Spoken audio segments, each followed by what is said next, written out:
suis en mode posé. J'attendais le timer et ils m'ont dit go. Je me suis dit ah ouais déjà. J'espère que vous allez bien. Je suis très content de vous recevoir comme d'hab parce que c'est le lore du temps, c'est mon petit moment à moi. Petit thé hibiscus au jardin du thé de Rumillet. Je vous invite à y aller.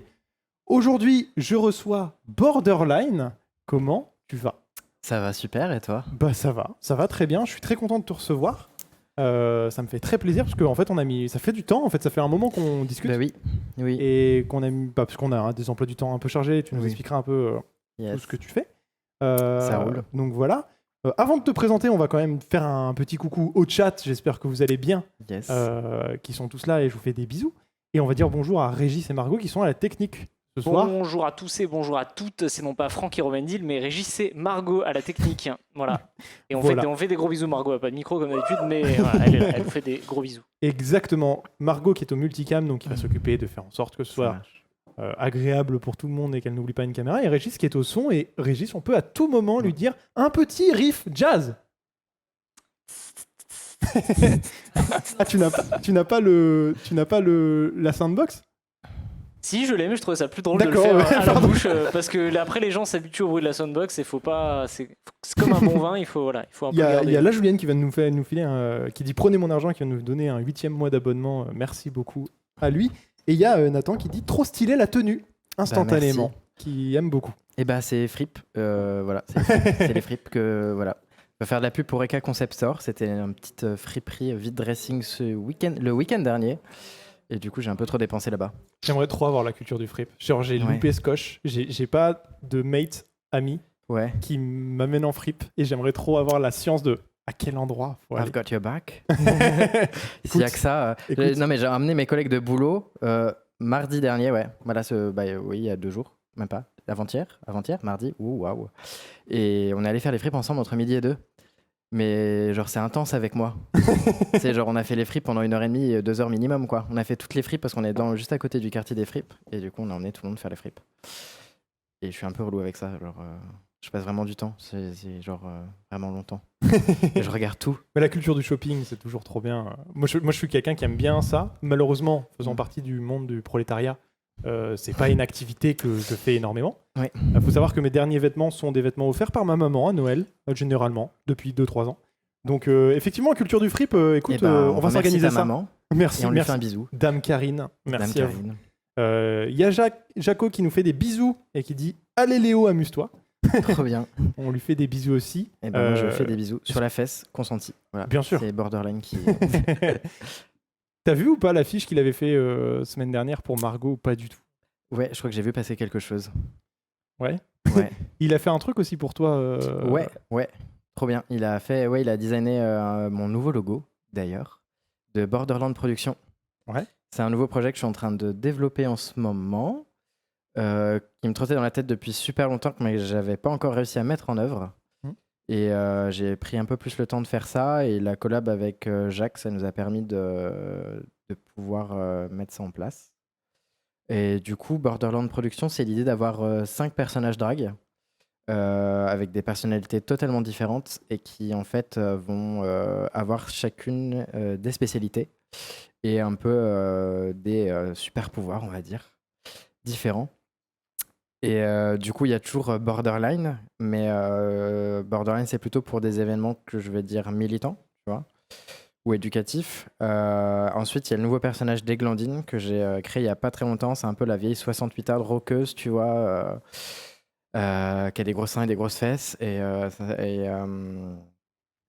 on a développé en fait ce personnage-là à partir d'un concept de jeu de bingo revisité avec Bon Sang, qui est une asso qui milite contre le tabou des règles et la précarité menstruelle. Trop bien. D'ailleurs, un coucou à Bon Sang. Des bisous, bon sang. Des bisous, Bon Sang, qui font un job de malade sur Grenoble et qui commencent à être de plus en plus connus. Il faut aller les soutenir. Elles font un job de dingue. Et puis on a développé du coup un bingo qui est pas du tout un truc où tu tires seulement des numéros, tu vois. Il y a aussi des figures queer et féministes, il y a aussi des parties du corps, il y a aussi des sextoys, il y a aussi des séries, il y a vraiment plein de choses sur cette plaquette-là. Et du coup, moi je vais tirer les boules. Et du coup, ça va me permettre d'animer un petit peu plus la soirée aussi et puis d'éduquer les gens, d'aller leur expliquer certaines choses et puis voilà. principalement. Ok. Et puis, ouais, leur faire découvrir des figures aussi qu'ils connaissaient pas forcément, ou des séries en leur disant ça c'est chouette à regarder pour telle et telle raison. Par exemple, aller voir Pose, qui est une série qui a été faite par et pour des personnes trans, par exemple, sur la communauté ballroom aux États-Unis.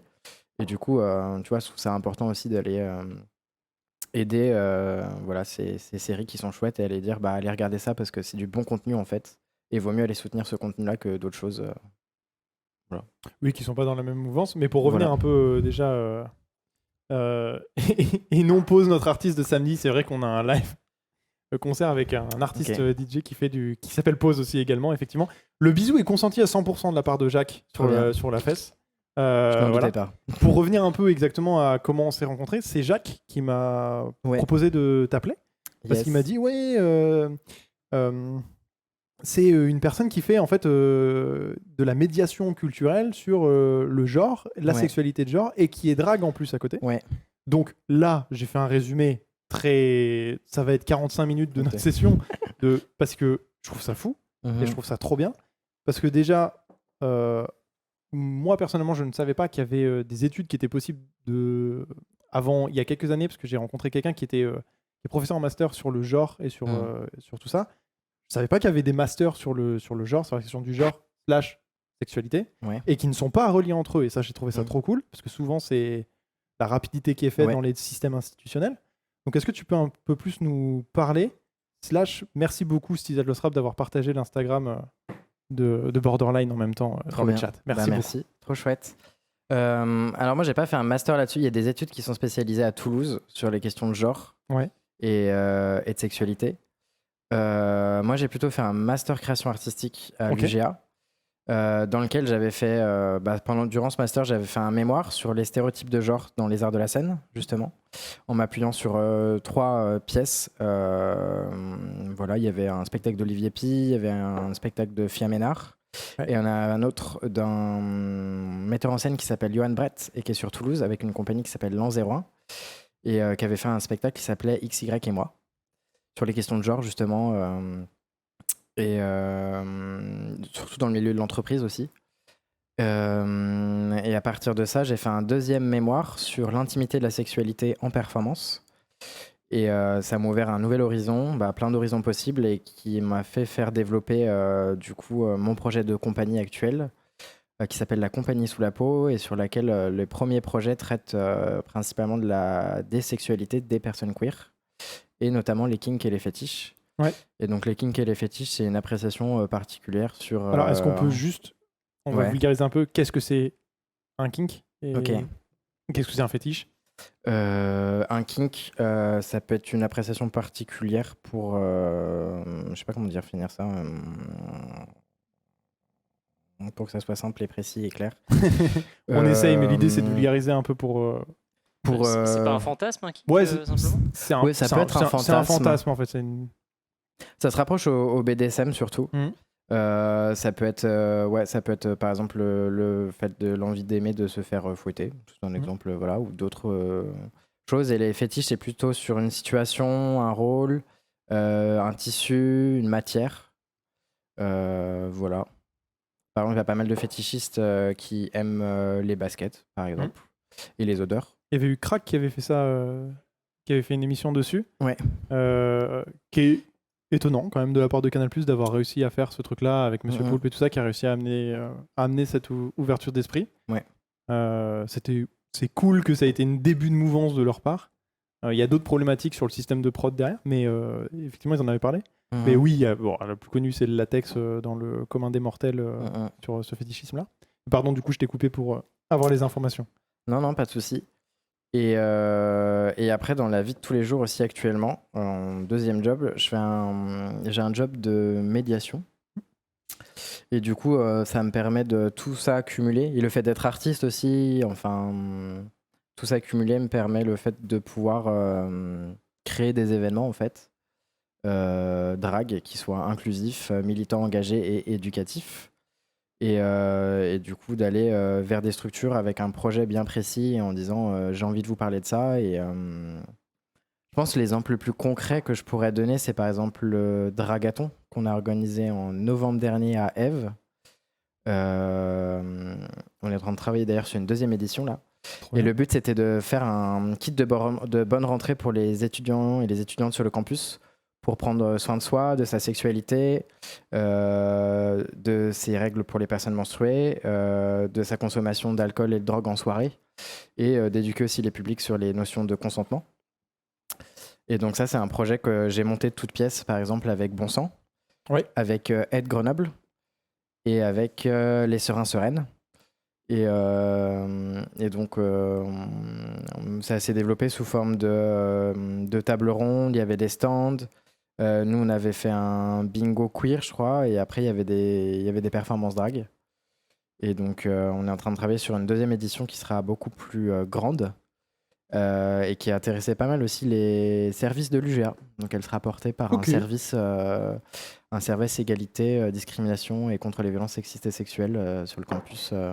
Bravo l'UGA Voilà. de suivre ça. Yes.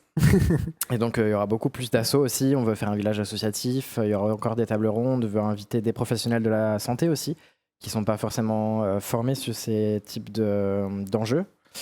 Et donc, voilà. Nous, c'est plutôt notre objectif là pour la deuxième édition. Et puis c'est pareil. Je pense qu'il y aura un bingo des glandines à ce moment-là. Je pense que ça sera plutôt à propos. Et à la fin de la soirée, moi, je vais plutôt être en charge du côté artistique. Et c'est pareil, j'aimerais bien inviter une personne qui peut faire une performance de shibari, par exemple. Une personne qui va faire de l'humour pute, pardon. C'est quoi ? C'est une personne que je connais qui est travailleuse du sexe et qui fait pas mal de l'humour à partir de ça pour éduquer Ok. les publics aussi. Ah, de l'humour pute. Ouais, C'est ça. Ok. J'ai du mal avec le terme. Elle m'a Ok. dit un terme, mais je suis pas sûr. Mais je crois D'accord. que c'était ça. Et puis voilà, que quelqu'un puisse parler par exemple de santé mentale ou d'handicap et que il y ait des performances autour de ça aussi.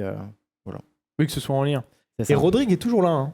On est sur la petite bestiole qui est toujours présent. Je pense que c'est pas la même, Rodrigue, mais toujours présent. Ok, moi je voudrais revenir un peu sur du coup tes études et ton mémoire, parce que Ouais. là tout semble fluide. Ouais, En mode j'ai fait ça. ouais, Moi j'avoue que je me pose une question et qui est peut-être nulle, n'étant Ouais. pas dans ce milieu-là. Comment les institutions ont réagi face au Projecta, qui est Ouais. très cool, mais qui est innovant, qui est dans Bien. une nouvelle mouvance, face à la confrontation spécialement des gens de plus âgés et qui sont Ouais. pas dans ce type-là. Si tu as envie d'en parler, hein, bien sûr. ouais. Et comment ça s'est imbriqué? Est-ce que tu Désolé. as pu être soutenu de la part de l'institution, de gens à l'intérieur, de choses comme ça? Quand j'ai fait mes 2 sujets de mémoire, c'était très compliqué d'avoir quelqu'un qui puisse me diriger. Ouais. Du coup, on a fait appel à Marion Guyez, et qui est elle plus spécialisée de cirque, mais sur lesquelles m'a aussi intéressé par les questions de genre dans le cirque notamment, et qui avait fait des études à Toulouse du coup où ils sont un peu plus spécialisés sur ces questions de genre. Et donc elle a permis de plus me diriger, de me guider. Mais c'est vrai que sinon il y avait personne d'autre qui était, j'aurais pas pu faire ces sujets-là quoi. C'est impossible parce que sinon il y avait personne pour pouvoir m'aider à développer mon projet. Sinon, j'ai l'impression que les institutions culturelles, ça dépend lesquelles, bien sûr, sont de plus en plus intéressées par ces thématiques-là. En tout cas, j'ai l'impression qu'elles commencent à s'ouvrir. Et puis, il y en a certaines qui vont être un petit peu obligées de s'inscrire dans cette mouvance-là aussi. Parce que par exemple, la DRAC, donc la Direction des Affaires Culturelles, c'est le ministère de la Culture décentralisé en France, va par exemple couper les subventions à une structure si elle ne se forme pas par exemple sur les questions de genre et de sexualité et de violences sexistes et sexuelles. Donc ouais, de toute façon les structures vont devoir se former là-dessus. Ouais, on sait bien, mais on est toujours face à l'entité de l'individu nul à chier qui gère le truc et qui est l'image qu'on a, hein, qui existe aussi. Hein. Nous, on est trop content que ça existe et on est trop content de pouvoir voir ça, et de voir que ça se développe et tout ça. Mais il y a forcément des gens à côté qui sont contre et c'est une horreur. Et rien que quand on voit, et c'est un truc qui est fou, sur une plateforme mainstream comme Netflix et comment Netflix se fait rouler dessus parce qu'elle a certaines séries à des dépens et des trucs. Il y a d'autres problèmes sur la sélection ou quoi, mais qu'il y a des pans et des sélections qui sont sur ces thématiques-là. Et il y a un tollé de fou. Et ça rend dingue, hein. Ça rend gueudin. Après, moi, quand je vais voir les structures, il y a vraiment un travail de transmission et de médiation qui est fait. Moi, je vais pas leur rentrer dedans directement, mais je leur dire, je vais ce projet et on va essayer de le développer ensemble pour que les deux parties soient concernées et actifs dans l'événement qui va être proposé. Donc ouais. Puis moi, je suis plutôt dans des cercles de danse et de performance, et c'est des cercles qui sont beaucoup plus ouverts à ces thématiques-là aussi. Donc je sais que j'ai des oreilles qui sont à mon écoute plus facilement que dans d'autres domaines.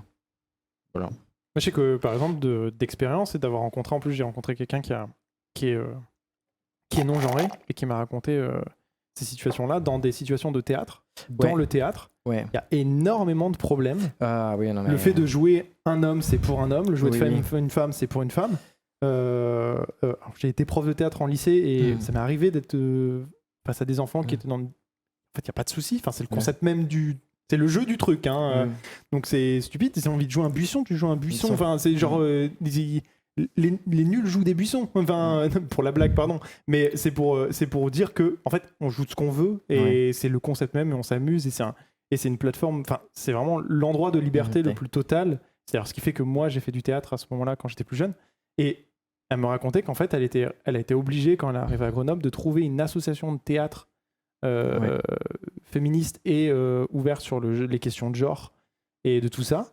Et parce que, en fait, elle s'est fait jeter sur le fait de vouloir jouer un homme à des moments donnés, en mode non, tu es une femme, tu joues une femme. Et j'avoue que moi, je suis tombé des nues. Parce que forcément, quand tu ne vis pas le truc, tu t'en rends pas compte aussi fatalement. Hein, et c'est ça l'horreur d'être privilégié dans cette situation-là, c'est que c'est quand on te le raconte, tu fais, ça n'existe pas. En fait, ça te semble aberrant que ça existe. Et du coup, voilà, j'avoue que j'étais déçu de mon média, qui est le théâtre à la base. C'est si conservateur que ça. Alors, le conservatoire est très conservateur, mais je ne pensais pas que les assauts en interne, dans des petits trucs, tu vois. Et du coup, tu as l'air d'être aussi assez d'accord sur le fait que, comparé à la danse, le théâtre est un peu en retard, quoi. Ouais, le théâtre est un peu à la bourre. Moi, c'est pour ça que je me suis dirigé vers la danse aussi, parce que je m'y retrouvais pas. Ça, c'était assez certain. Et que ça manquait d'ouverture d'esprit et que c'était constamment dans un cadre. Et moi, les cadres, j'aime pas forcément ça. Je vais tendance à aller en dehors du cadre ou d'aller questionner le cadre. Et du coup, ça fonctionnait pas tellement et il y avait moins de liberté, en fait. Je dirais principalement ça. Et c'est marrant parce que le drag se prend à énormément de codes qui viennent du théâtre à la base. C'est clair. Quand on a discuté la première fois qu'on s'est rencontrés, tu m'as fait découvrir le drag en parlant un peu de ce que tu faisais et on va en venir après. J'ai fait vachement de similitudes et de liens avec la commedia dell'arte sur le côté d'aller prendre des points et des définitions d'individus et d'aller tirer ses traits de caractère, d'aller tirer ses traits physiques. C'est l'autre particularité, c'est de tirer ses traits physiques. Commedia dell'arte faisait ça avec les masques sur les personnages, avec les grands nez et tous ces trucs-là. Et j'ai trouvé ça hyper intéressant parce qu'il y a vraiment un lien. Dans mes études, moi j'ai étudié le masque, la culture du masque et de comment on était là-dedans. Et comment on définissait un individu à travers un masque et comment on représentait un individu à travers son corps. Et en fait, le drag m'intéresse énormément pour ce côté du jeu et de représentation de gens, de genres, d'individus, de personnages, de particularités. Tu nous as un peu teasé sur Églantine. Églantine, excuse-moi. Églantine, qui, du coup, tu l'utilises uniquement pour le bingo ou... Ok, c'est uniquement... Pour le moment, il y a le projet de bingo. Il y avait peut-être avoir un projet de lecture sulfureuse. On aimerait lire des textes érotiques ou des chansons ou détourner des choses comme ça, voilà, ou d'écrire des choses aussi et de les lire à un bar le soir à 20h en prenant l'apéro. Ok, trop bien. Ouais. Et quand tu crées tes personnages, on va venir sur les 4 autres après, quand tu crées tes personnages, comment tu travailles à la base? Est-ce que tu as une imagination d'un visage, d'une représentation de quelque chose, d'un trait de caractère ou c'est vraiment plutôt la médiation ce que tu cibles. Typiquement, Eglandine est sur d'être qui a l'air d'être un peu le plus érotique, qui va les plus parler premier degré sur. Il y a un autre personnage là-dedans. Même plus, mais ouais. Peut-être pour continuer ce que tu disais tout à l'heure, je pense que c'est sûr que le drag s'est nourri du théâtre et du travestissement notamment, mais pas que. Et moi je pense que c'est dans le drag que j'ai trouvé ma liberté que j'avais pas forcément dans le théâtre, tu vois. Ouais, bien sûr. Et Glandine, quand elle anime un événement, c'est elle est dans le jeu pendant 2 heures non-stop et elle s'arrête jamais. Et c'est là où je me retrouve dans la partie, peut-être parce que moi je viens plutôt du théâtre et j'ai écoulé vers la danse et la performance. Et c'est peut-être là où je me retrouve le mieux. Et après, j'ai perdu ta question. Je te demandais comment tu construis un personnage. Comment je construis un personnage en fait, ça dépend de ce que j'ai envie d'insuffler, des événements que j'ai envie de créer. Donc ça vient à la base de l'événement. S'il y a ce truc-là et tu construis après. Oui, et puis aussi du nom Eglandine, tu vois. À partir de ce nom-là, je commençais à m'imaginer des choses dans ma tête. Voilà quoi. Dans ma tête au début, c'était un peu la vieille rockeuse, je te disais 68 hard, liseuse de boules, de bonne aventure, de tout ce que tu veux, un peu un truc. T'es en train de décrire ma grand-tante. Il y a aucun problème, vas-y, fonce. À la fois des petites lunettes, mais qui est en même temps sexy, tu vois, et Christiane, qui va te sortir des choses complètement décalées aussi, impromptues auxquelles tu t'attendais pas, et qu'en même temps qui va être super éduqué sur plein de thématiques et plein de sujets auxquels tu n'aurais pas pensé. Et c'est là où on perd ma grand-tante. Voilà, c'est ça. Là où on la perd très vite. C'est là où tu perds ta grand-tante, où elle va dire, en fait, on dirait que c'est une vieille qui a vécu je sais pas combien de temps et qu'on connaît plus sur la vie, mais qu'en même temps ultra ouverte sur les sujets d'actualité et d'aujourd'hui aussi. C'est rendre accessible ça aussi, tu vois. Et se dire aussi que la vieillesse, c'est pas, tu vois, ça va pas à l'encontre des enjeux d'aujourd'hui, quoi, et que tout est possible et puis de pas faire d'agisme aussi, je pense que c'est un truc assez important. Et je trouvais ça chouette d'avoir un personnage de drague qui a un peu plus de bouteille, quoi. Je trouvais que ça sortait de l'ordinaire aussi. Donc Eglandine, c'était plutôt pour ça. Après, j'avais le personnage de Domi Lapine, qui serait une dominatrice. Ok. Que c'est en cours de réflexion pour le moment. Et j'aimerais bien la développer pour des projets kink et fétiches, et que j'aimerais bien mettre en place à Grenoble, même si je pense que c'est pas encore pour tout de suite. Sur des performances de danse plus ou non, sur peut-être faire des apéros fétiches avec de la médiation et d'avoir un peu une idée d'interview talk show avec des personnes aussi, où moi j'interviewerais des personnes sur leur vécu et sur leur pratique. Et puis puis d'inviter des personnes qui puissent faire des performances aussi en lien avec ça. Je trouvais ça assez chouette. Après, j'ai le personnage de Mélusine aussi. Elle, c'est un peu la starlette qui a besoin de se la raconter un peu trop. Et du coup, elle fait. C'est Mélusine Bourde. Elle fait un duo avec Granny Bobard. Okay. Et du coup, Granny Bobard, c'est un peu la vieille qui a l'habitude de raconter. C'est un mélange de Père Castor, tu vois. Okay. C'est un peu la vieille qui a l'habitude de raconter des histoires et qui radote un peu. Et du coup, on s'est fait un peu un duo un peu éclectique comme ça, où on veut faire des lectures drag pour jeunes publics. Oui. Du coup, c'est un projet qu'on est en train de développer en ce moment. Et du coup, Mélusine Bourde, elle est assez. Voilà, c'est un peu la starlette qui se la pète aussi, mais elle a envie de déconstruire un peu ça. Et il faut pas trop la prendre au sérieux aussi. Et après, il y avait un autre personnage qui va arriver plus tardivement, qui serait Adrénaline. Et ça serait plutôt pour des performances de pole dance, parce que je fais de la pole dance. Et du coup, je me suis dit que ça serait bien d'avoir un personnage qui fait de la pole dance aussi.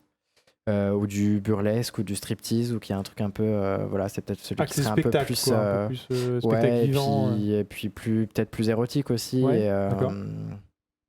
voilà, il y a un petit truc comme ça avec le public aussi, je trouve ça assez chouette, d'où le nom d'Adrénaline aussi, et il se passe un truc, c'est ça.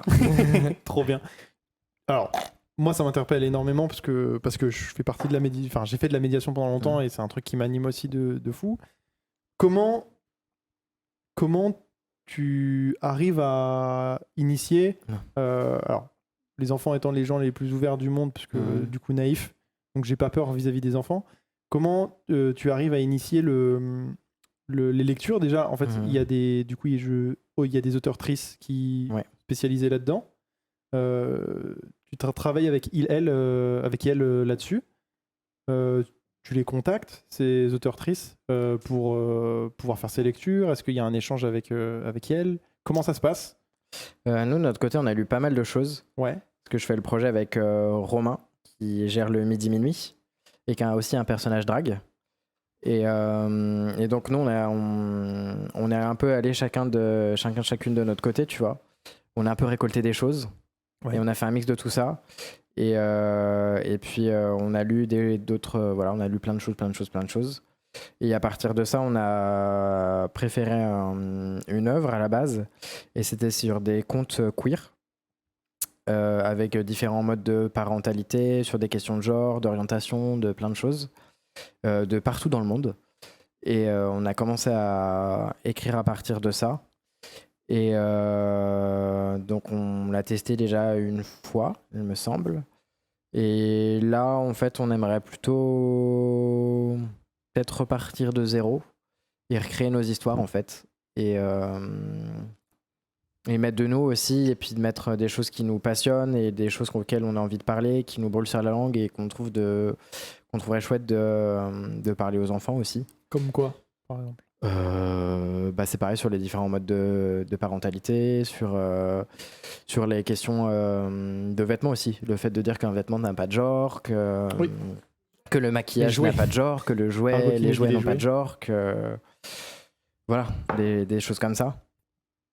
Et puis je pense que c'est un projet qu'on aimerait bien, enfin je pense qu'on va le monter avec, ça serait chouette en tout cas de réussir à le monter avec des bibliothèques de Grenoble, d'être pas tout seul sur ce projet-là et d'être accompagné aussi. Par des personnes qui auront peut-être plus l'habitude de faire de la médiation avec des enfants ou être en contact avec des enfants aussi. Je trouve ça plus important parce que on n'a pas forcément une expertise à fond, tu vois. Et du coup, avoir ce point de vue-là, ça permettrait que le projet soit plus construit aussi et qu'on le crée ensemble aussi. Et que nous, on arrive avec notre projet et nos envies, et qu'avec la structure, ça puisse, leur attente aussi, tu vois, puisse se rencontrer, et qu'il y a quelque chose qui se crée à partir de ça. Et je pense que ça prendra une forme vraiment théâtrale aussi, et interactive, où le but soit que les enfants mettent en scène l'histoire aussi. Donc avec des objets. Un espèce d'arbre qui pourrait se créer petit à petit. Ou même avec des jouets, tu vois, et pimper les jouets pour que, que les jouets soient plus genrés aussi, et que voilà, ou que le château soit pas forcément rose ou bleu, ou tu vois. Pas tellement.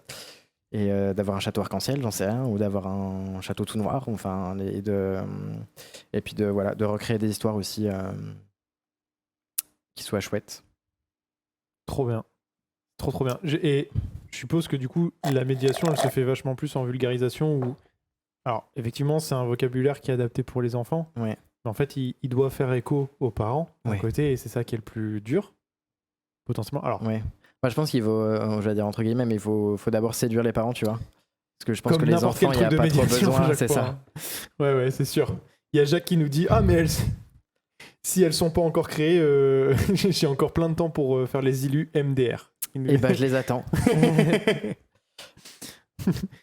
Voilà, tout va bien, Régis et Margot?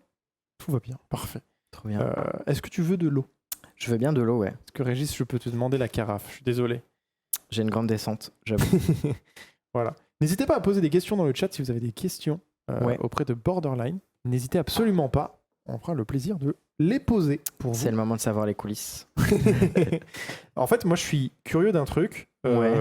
C'est parce que on se connaît très peu. Ouais. Donc, et je suis très intimidé par l'hyperactivité que tu as dans ces activités-là. Ok.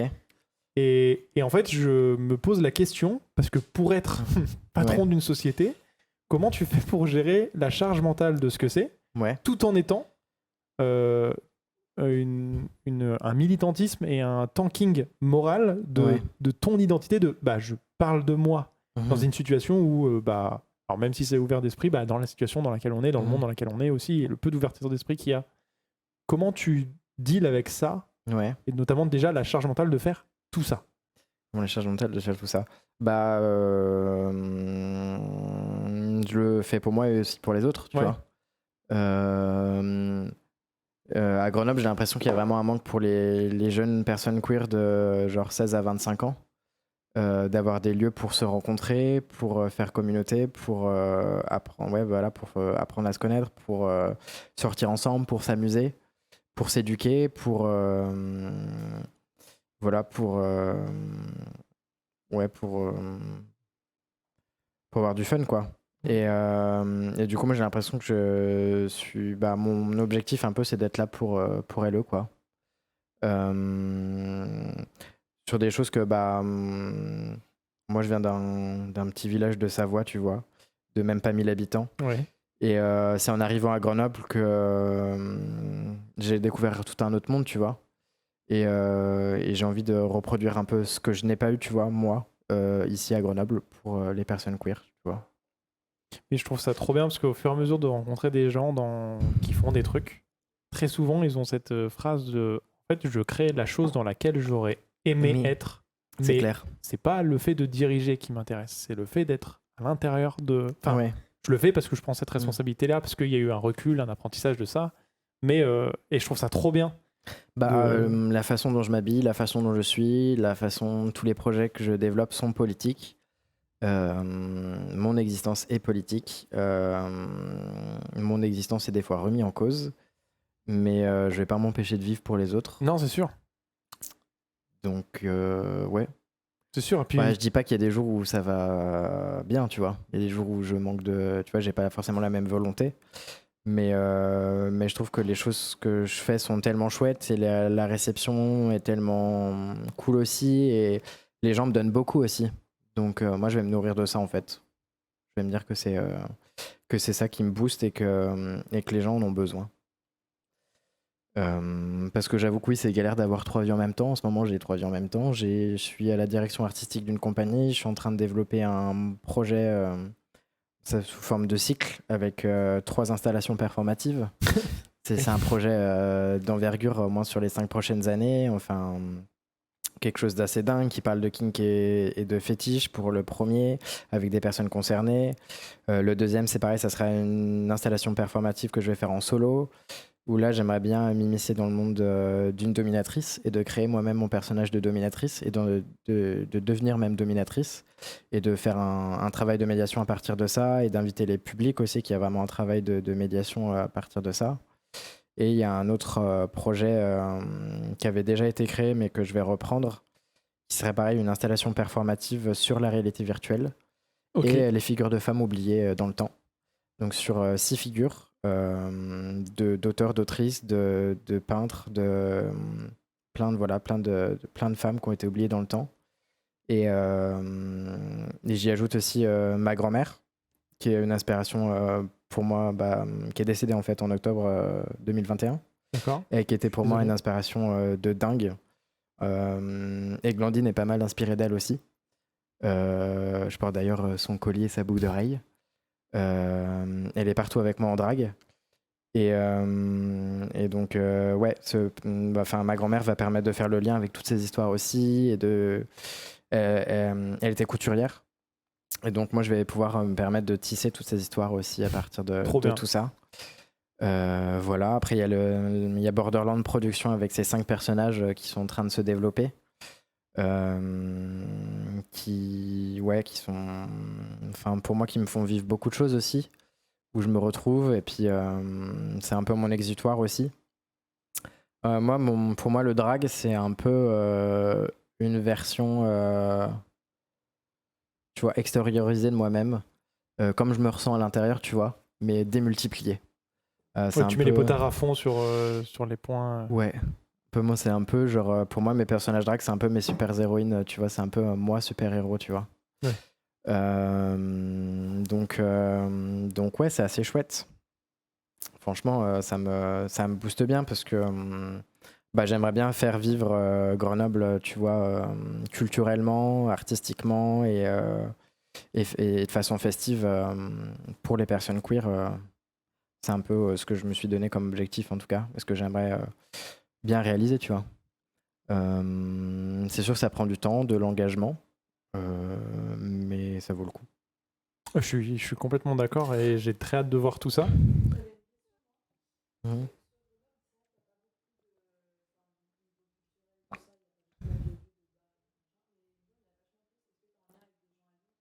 Alors, la question, est-ce que c'est à Grenoble, culturellement, c'est très cloisonné et du coup, est-ce qu'à Lyon, il y a des structures? Parce qu'à Lyon, il y a des structures. Ouais.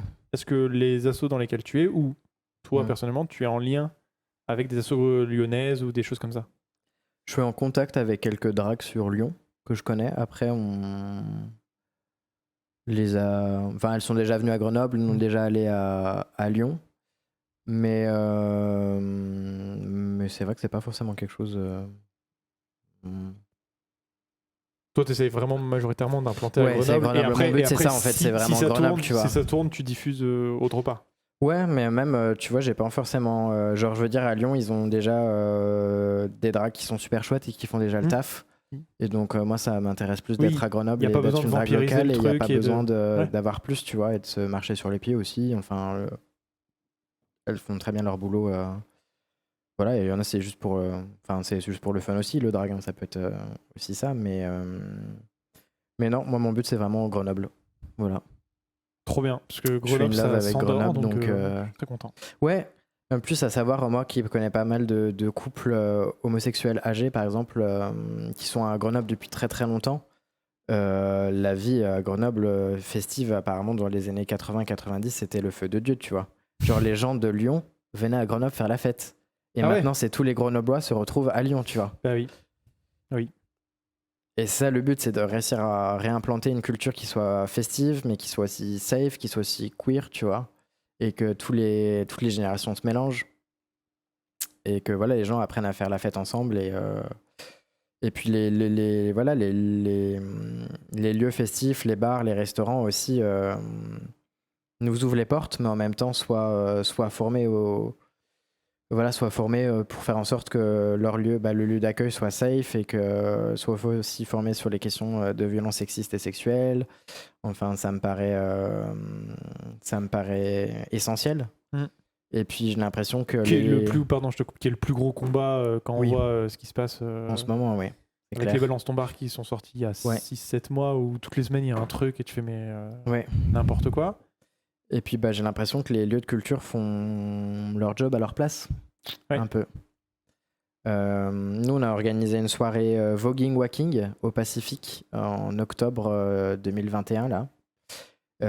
Et c'était assez chouette. Et les retours qu'on nous a fait, c'est que le fait que ça soit encadré par exemple par un lieu de culture avec une équipe qui était dédiée pour cet événement-là, les gens se sont vraiment sentis dans un endroit safe et ultra bienveillant pour faire la fête, tu vois, et se sentir libre d'être et de pouvoir être et de pouvoir se mouvoir comme elle le voulait, tu vois.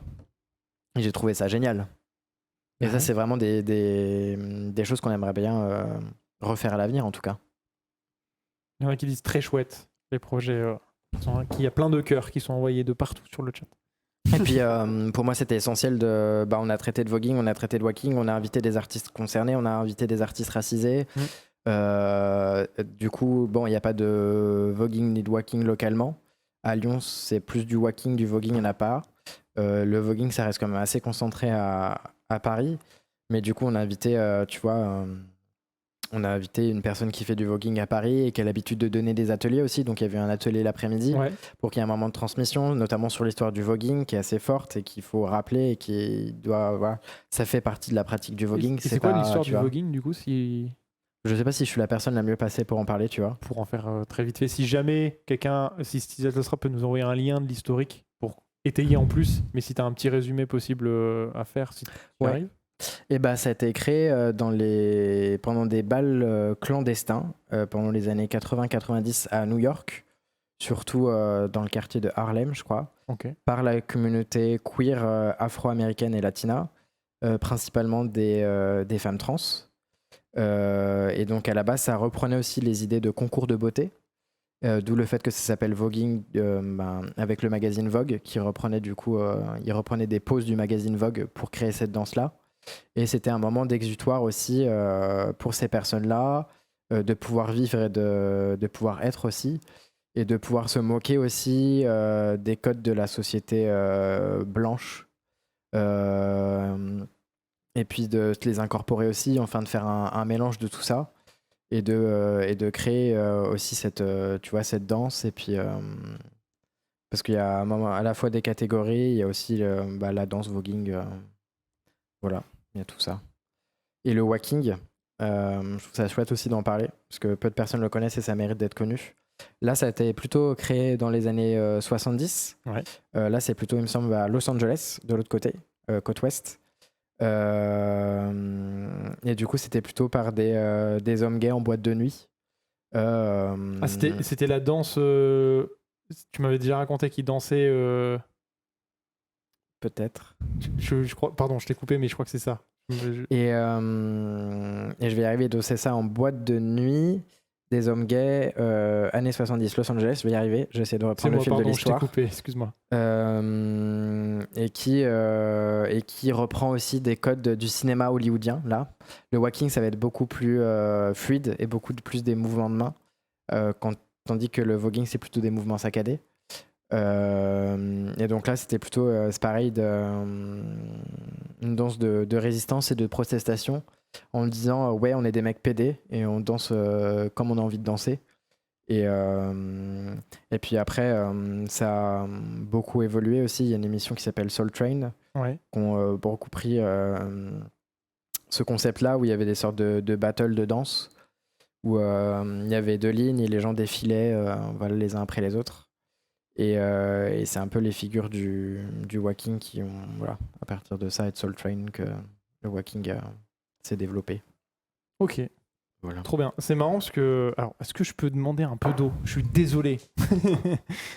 Je suis désolé. Régis, technicien son et fournisseur d'eau. Merci beaucoup, Régis. C'est marrant parce que dans l'heure du temps, on parle de Vogue beaucoup. Ouais. Mais par force des choses. Moi, je suis un grand fan de Tom Ford. Ouais. Est-ce que tu vois qui c'est ou pas du tout ? En fait, Tom Ford, c'est un réalisateur qui a apparu en 2016 et qui a fait Nocturnal Animals. Mm-hmm. Et j'aime beaucoup ce réalisateur, mais c'est aussi à la base, en fait, c'est le photographe de Vogue des années 90 et qui a créé le emo porn. En fait, le soft emo porn avec Kate Moss. Yes. Et toute cette pose de ce truc-là. Et on en avait parlé avec Peaufinet Lamour, qui était quelqu'un qu'on avait reçu et on lui fait d'énormes bisous, qui est une artiste qui pose nue. Et en fait, on parlait du boudoir et on parlait de ces trucs-là. Et je trouvais que le boudoir et toute cette culture sur Instagram sur le boudoir, elle revient beaucoup sur cette visuelle un peu Vogue de l'ancienne, de ce truc à l'ancienne et tout ça. Et je trouve ça fou comme l'identité d'une marque, parce que de ce qui est Vogue de mode, comment elle a amené une émergence sur tout. Parce que on parle des photos, de l'artistique et de tout ça, parce que l'esthétique même... je trouve de l'érotisme dans le cinéma en général, ça vient de Vogue. De comment on filme, alors très souvent une femme en nudité et pas des hommes, mais comment on filme une femme dans le cinéma. Si on regarde les poses de Vogue, vous allez voir, vous allez dire oui. Si vous regardez des clips de rap années 2015-2016 de comment on représente une femme, vous allez voir du Vogue. Les habits, vous allez voir du Vogue tout le temps. Et d'ailleurs, Kate Moss est une énorme image de ces poses soft porn et tous ces trucs-là. Je trouve ça trop cool que ça vienne aussi... le voguing, que ça je pense vienne de que là. ça a inspiré, ça a insufflé pas mal de choses, mais la communauté queer, tu vois, à cette époque-là, afro-américaine, a réussi à détourner les codes. Et je pense qu'aujourd'hui, c'est aussi détourné, tu vois. Parce qu'à l'époque, le Vogue, ça va être surtout avec des personnes féminines avec un type de physique particulier, tu vois. Et alors que maintenant, ça a besoin d'être détourné pour que ça puisse être tout type de morphologie et de corps, tu vois. Oui, bien sûr. Ça a été. Il y a eu une appropriation et on s'est créé ses propres codes à partir de ça. Mais je trouve ça marrant comme il y a un noyau artistique, un noyau de référence sur Vogue et cette influence-là qu'il y a eu à un moment donné un peu de légère liberté quelque part sur ces séries de photos qui ont été faites. Et je trouve ça marrant, je trouve ça cool que ça existe. Et du coup, tu nous as dit que tu faisais du pole dance. Je change de sujet du tout. Je fais de la pole dance, ouais. Oui, j'ai dit du pole dance, pardon. De la pole dance. Ouais, j'ai commencé il y a 1 an et demi. C'est ultra chouette. C'est très physique. C'est ultra physique. Ouais. On est d'accord. Non, franchement, c'est le truc qui mélange tout. Ouais, c'est trop bien parce que tu te muscles vraiment tout. Et puis nous, je fais de la pole dance à Pole Dance Grenoble. D'ailleurs, je fais un petit coucou à Pole Dance Grenoble, qui sont assez chouettes, rue des Violettes. Et puis là-bas, les profs, elles font vraiment tout un développé du cours que je trouve assez chouette, où on a une partie cardio, une partie un peu plus physique, une partie abdos avant, pour être un peu plus échauffé pour la barre. Et qu'il y a un moment, on va avoir des positions, il y a un moment, il va y avoir des enchaînements plus fluides. On va avoir des choses où on va faire des inversions, ce qu'on appelle quand tu fais des trucs à la barre où tu as la tête en bas. Ouais. Et puis après, il y a un moment, ce qu'ils appellent free pole, où tu peux faire un peu un enchaînement comme tu veux. Ou sinon, elles ont déjà préparé une chorégraphie avec des mouvements à faire. Et puis à la fin, il y a toute la série où tu es vraiment accompagné jusqu'au bout, tu as tes étirements, des machins, enfin, tout ça en 1 heure et quelques. Ah oui, donc c'est assez fou, ouais. C'est fluide. C'est intense, ouais. Et en plus, du coup, dans ce format-là, quand vous faites de la pole, il y a une choré qui est faite à un moment donné. Vous faites un événement après, en fin d'année ou à un moment. Moi, je crois qu'il y a un truc qui va arriver en fin d'année, mais je sais pas quand. Puis en fait, c'est ma première année où j'ai réussi à faire tout. Parce que j'ai commencé pendant le Covid. Ouais. Et on a arrêté en novembre à cause du Covid. Et du coup, j'ai repris en juin 2021. Du coup. Ouais, j'ai repris de juin à août 2021. Et à partir de septembre, j'ai repris un abonnement pour l'année. Et donc, ça fait seulement 1 an et 3 mois, on va dire, que j'en fais. Enfin, ça va faire 1 an. Et la courbe de mois. progression, elle est comment ? Parce que pour moi, la pole, c'est un peu comme les cheerleaders. Ouais. Tu t'en fais pas depuis 15 ans. C'est Ouais. dur. Est-ce qu'on arrive à un résultat qui peut être cool ? Genre, c'est super difficile, mais après, moi j'ai tendance à avoir pas mal d'exigences avec moi-même et je dois me battre un petit peu pour me dire non, mais c'est ton activité que tu dois faire sans pression. Genre, oui, donc, je comprends, pardon. Détends-toi, Je voulais pas mettre un niveau là-dedans, mais.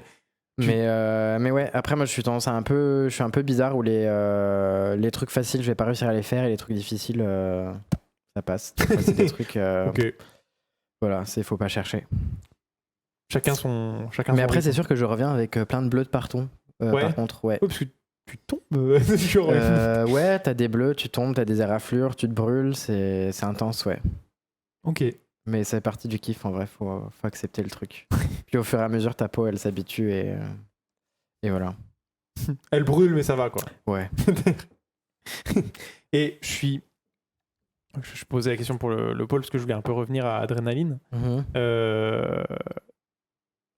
Quand tu prépares un spectacle, c'est quelque chose que tu as envie de faire où tu restes assez libre, ou vraiment c'est très carré dans ta tête où tu laisses aucune part à l'improvisation et tu restes dans le jeu, donc tu as ta partie théâtre, puis ta partie danse, puis ta partie pôle, puis et tu vas crescendo, ou comment tu construis un peu tout ça ? Ça dépend de l'événement.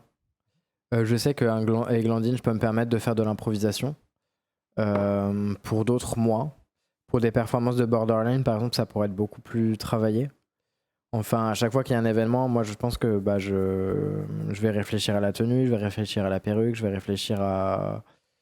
Enfin, tout va être en accord avec l'événement qui est organisé, tu vois, même la performance. Ouais. Et puis même le choix de la chanson, enfin tout, il y a une cohérence avec tout ça, donc ouais, c'est pensé tout en amont.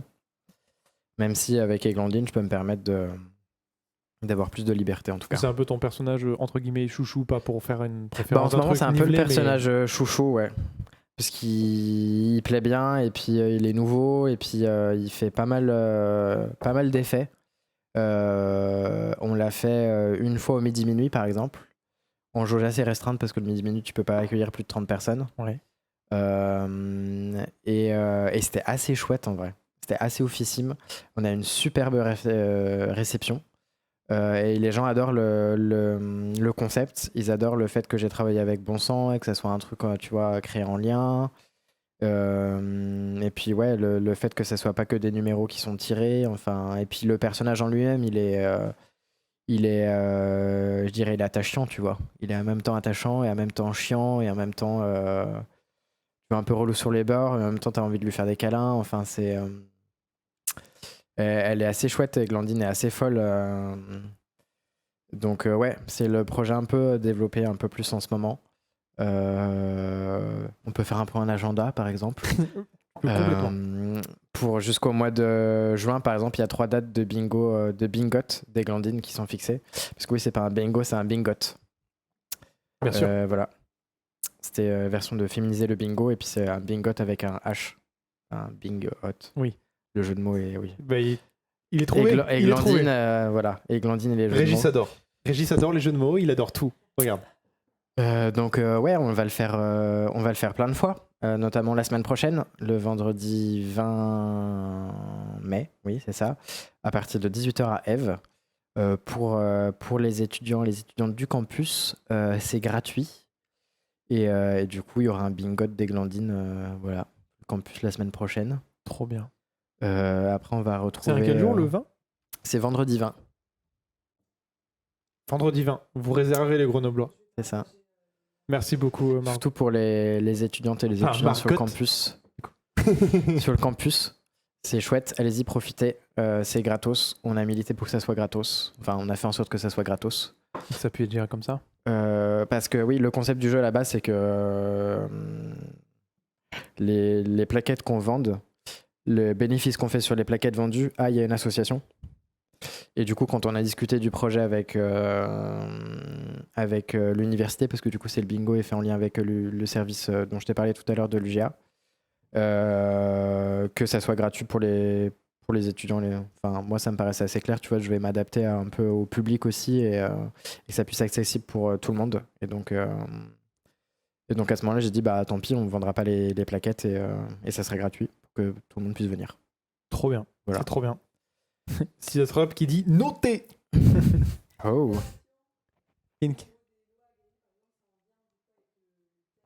C'est en lien avec l'événement, ouais. Le type de lot, du coup. La question était sur les types de Le lot. type de lot, bah, on est en train de réfléchir pour celui de vendredi prochain. D'ailleurs, il faut que je m'en occupe. Ça me fait réfléchir à ça, merci. Je t'en prie. Mais le dernier, par exemple, c'était assez chouette. En lot, on avait eu des protections contraceptives avec AIDS. On avait eu un petit pins de AIDS aussi. On avait eu, il y avait des tampons écologiques, des serviettes hygiéniques. Ça, c'était par exemple le premier lot. Le deuxième lot, c'était un bracelet menstruel pour pouvoir suivre son cycle de menstruation. Il y avait aussi une carte postale et un pins. Et le troisième lot, la dernière fois, c'était 2 livres, je crois. Et donc, ils avaient le choix entre Super Cyprine, d'une dessinatrice qui est sur Grenoble. Ok. Ouais. Et après, il y avait Jouissance Club aussi, qui est un bouquin d'éducation à la sexualité. Et qui permet de redécouvrir la sexualité autrement et le fait que ce ne soit pas aussi centré sur la pénétration. Voilà. Et donc on est en train de réfléchir pour que ce soit des lots un peu en lien au bingo qu'on fait la prochaine fois. Surtout que ça sera un bingo plus centré sur les questions de discrimination et d'égalité et de choses comme ça. Parce que c'est en lien avec le 14 mai. Ouais. Qui est la journée de lutte contre l'homophobie, la lesbophobie, la transphobie, voilà, la biphobie, tout ça. Voilà. Et après, si on continue le plein planning. Ah non, mais le mois de mai est chargé, il faut aller voir sur Borderland Productions, l'Instagram. Il y a tout qui est noté dessus. Le week-end du coup prochain, le 20-21, je crois. Donc le lendemain du bingo. Le lendemain du bingo, du coup, non, le 21-22, on va arriver samedi, dimanche. Il y a un stage drag que j'anime au midi-minuit. Okay. Du coup, bon, c'est identifié stage drag queen, mais avec moi, vous pourrez faire ce que vous voulez. Et donc, ça va être chouette. Ça va avoir lieu, du coup, samedi, dimanche. Je crois que c'est 10h30, 18h. Le dimanche, on veut faire une scène ouverte avec les personnes qui ont participé au stage. Voilà, ça va être assez chouette. Je crois qu'il faut aller voir les tarifs sur le site sur le Facebook du collectif Midi Minuit. Et je crois qu'il y a des places suspendues, mais il me semble qu'elles sont toutes prises. Ensuite, non mais il y a tellement de choses que je m'y perds. Bah après il y a la Pride le 28 mai, ouais. Où moi je serai présente en borderline pour la Pride. Et puis on cherche d'ailleurs encore un lieu pour faire un after Pride. Si vous connaissez des lieux qui sont chauds. Voilà. Là, comme ça, nous, on galère à avoir des lieux pour tourner, je t'avoue. Ouais, bah voilà, je lance un appel. Et le jardin d'été ont beau être hyper cool, je pense que c'est un poil petit. C'est un poil petit, ouais. Il faut que ça soit un lieu grand, qui soit safe aussi, chouette. Ah, le Jules Verne, peut-être. Ah ouais. On glissera, on croise Sylvain demain. Ouais. On glissera le truc. Parce qu'on voulait faire une petite soirée perf avec aussi peut-être scène ouverte pour les jeunes drags qui veulent débuter et puis un petit DJ set des Spice Kitten aussi, avec qui on va faire peut-être une collab bientôt et qui seront peut-être les DJ de la Pride aussi. Donc on fait un petit coucou aux Spice Kitten qui sont très chouettes. Et après il y a le samedi 4 juin où là il y a double chose. Il y a peut-être une exposition qui va avoir lieu à l'atelier du 8. C'est pas fixé encore, mais c'est en cours. D'un travail que j'ai réalisé avec un photographe qui s'appelle David Plancheneau. Ouais. Je crois que c'est son blaze aussi sur Insta. Sur un projet qui s'appelle Intime Fusion. Et sur les questions de genre et comment moi je suis allé vers ma déconstruction du genre. Et comment je suis allé à la rencontre de mes féminités. Et c'est un projet qui est assez chouette. Et du coup, il y aura peut-être un petit vernissage le samedi matin. Et l'après-midi, on continuera au local d'Aide, Grenoble, du coup, qui est juste à côté du centre LGBTI, rue Sergent Bobillot. Et du coup, là, il y aura un autre bingot d'Églantine. Et là, ça sera une édition un peu sex education, un peu spécialisée santé sexuelle. Ok. Voilà. Et prévention contre les risques et VIH, SIDA. Voilà. Et la dernière date, c'est le programme. Le 10 juin, le vendredi 10 juin, vous pouvez me retrouver au Bifurque Café. C'est la petite guinguette qui sera à la Bifurque pendant l'été. Et du coup, là, ça sera un bingo d'Églantine, mais un peu plus ouvert à tout le monde et plus accessible aux familles. Voilà, ça sera Family Edition. Trop bien. Voilà pour le programme. Trop bien. J'ai une question un peu plus ouverte. Est-ce que tu vois ce que c'est le syndrome de WAC ? Non. Il y a un petit rire rectus de Régis. Ok. Parce que donc, le syndrome de WAC, c'est un truc où on est complètement tous les deux là-dedans. Ouais. Le syndrome de WAC, en fait, WAC, c'était une série dans les années 70-80. C'est pour ça que ça a ce nom-là. C'est un alien qui en fait n'entendait que la radio et les séries télé et du coup il a appris la langue qu'avec des jingles de séries télé ou de trucs comme ça. Et le syndrome de WAC, ça dit que on est la résultante de nos influences culturelles. Okay. Non, à la base, ça veut dire qu'on ne s'exprime qu'en citation. Voilà, c'est ça. Okay. On ne s'exprime qu'en citation et Régis est complètement dans ce niveau-là. Et moi j'étais un peu plus loin dans ce truc-là en mode effectivement, j'ai plus le sentiment de m'être éduqué dans mon individualité, dans mes trucs, par mes références artistiques et mes références de personnages. Et je me suis découvert, donc, dans mes personnages, il s'est avéré, pour te faire un peu le brief, de les personnages et les gens qui m'ont parlé le plus, il y en a 3. Ouais. Il y a Kronk de Cusco. Ok. Pour te dire, moi, c'est très axé sur le côté humour. C'est très axé sur le côté humour, dans mon côté jeu, dans mon côté théâtral. Dans comment moi je me suis un peu construit. Il y avait Kronk de Cusco dans cette cassure de rythme, dans l'acceptation de cette stupidité aussi et de cette naïveté et enfant, en fait, très enfant. Il y avait Chandler de Friends, dans ce côté très cynique. Il y avait Jim Carrey pour ce côté explosif et tout ça.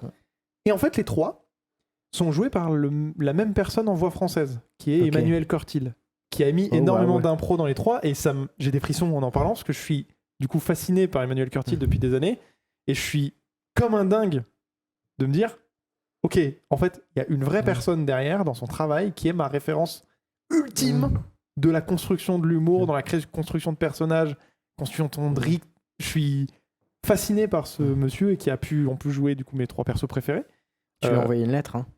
Envoie-lui une lettre. J'aimerais trop le recevoir lors du temps, mais il faudrait rester calme et stoïque en genre non mais normal quoi. Mais est-ce que toi tu as des personnages qui sont des références sur une autre mesure? Il y avait Ben Ever qui en a parlé qu'une de ses références ultimes aussi en humour c'était, et je suis assez d'accord, mais c'est plus le contenu moi, c'était Bob l'éponge. Sur la représentation de sa masculinité à lui, c'était Bob l'éponge parce que c'est un enfant, parce qu'il a pas cette virilité là, parce qu'il a pas tout ça. Et est-ce que toi t'as des références culturelles, artistiques, personnages fictifs ou quel que soit qui t'ont aidé en fait à prendre cette vision-là? apprendre à avoir un regard en disant ah ouais bah en fait c'est comme ça que je suis d'accord, je pense comme ça. Ouais, je pense que j'en ai. Je dirais par exemple Billy Porter, je sais pas si tu connais. Je connais pas du tout. Qui est un acteur réalisateur qui joue d'ailleurs dans la série Pause. D'accord. Et qui est une personne absolument dingue, très militante aussi, qui a par exemple dévoilé par exemple son statut positif au VIH il y a pas très très longtemps aussi, et qui milite pour que la mode n'ait pas de genre. Et ça c'est par exemple c'est une de mes inspirations assez phares en ce moment. Après il y a aussi les Cock Destroyers, très drôle, qui sont un duo d'actrices et réalisatrices de porno. Ok.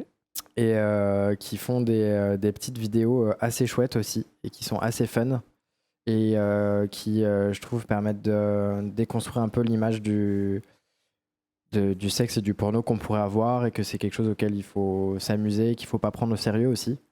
Et donc, je pense que c'est un peu mes inspirations aussi.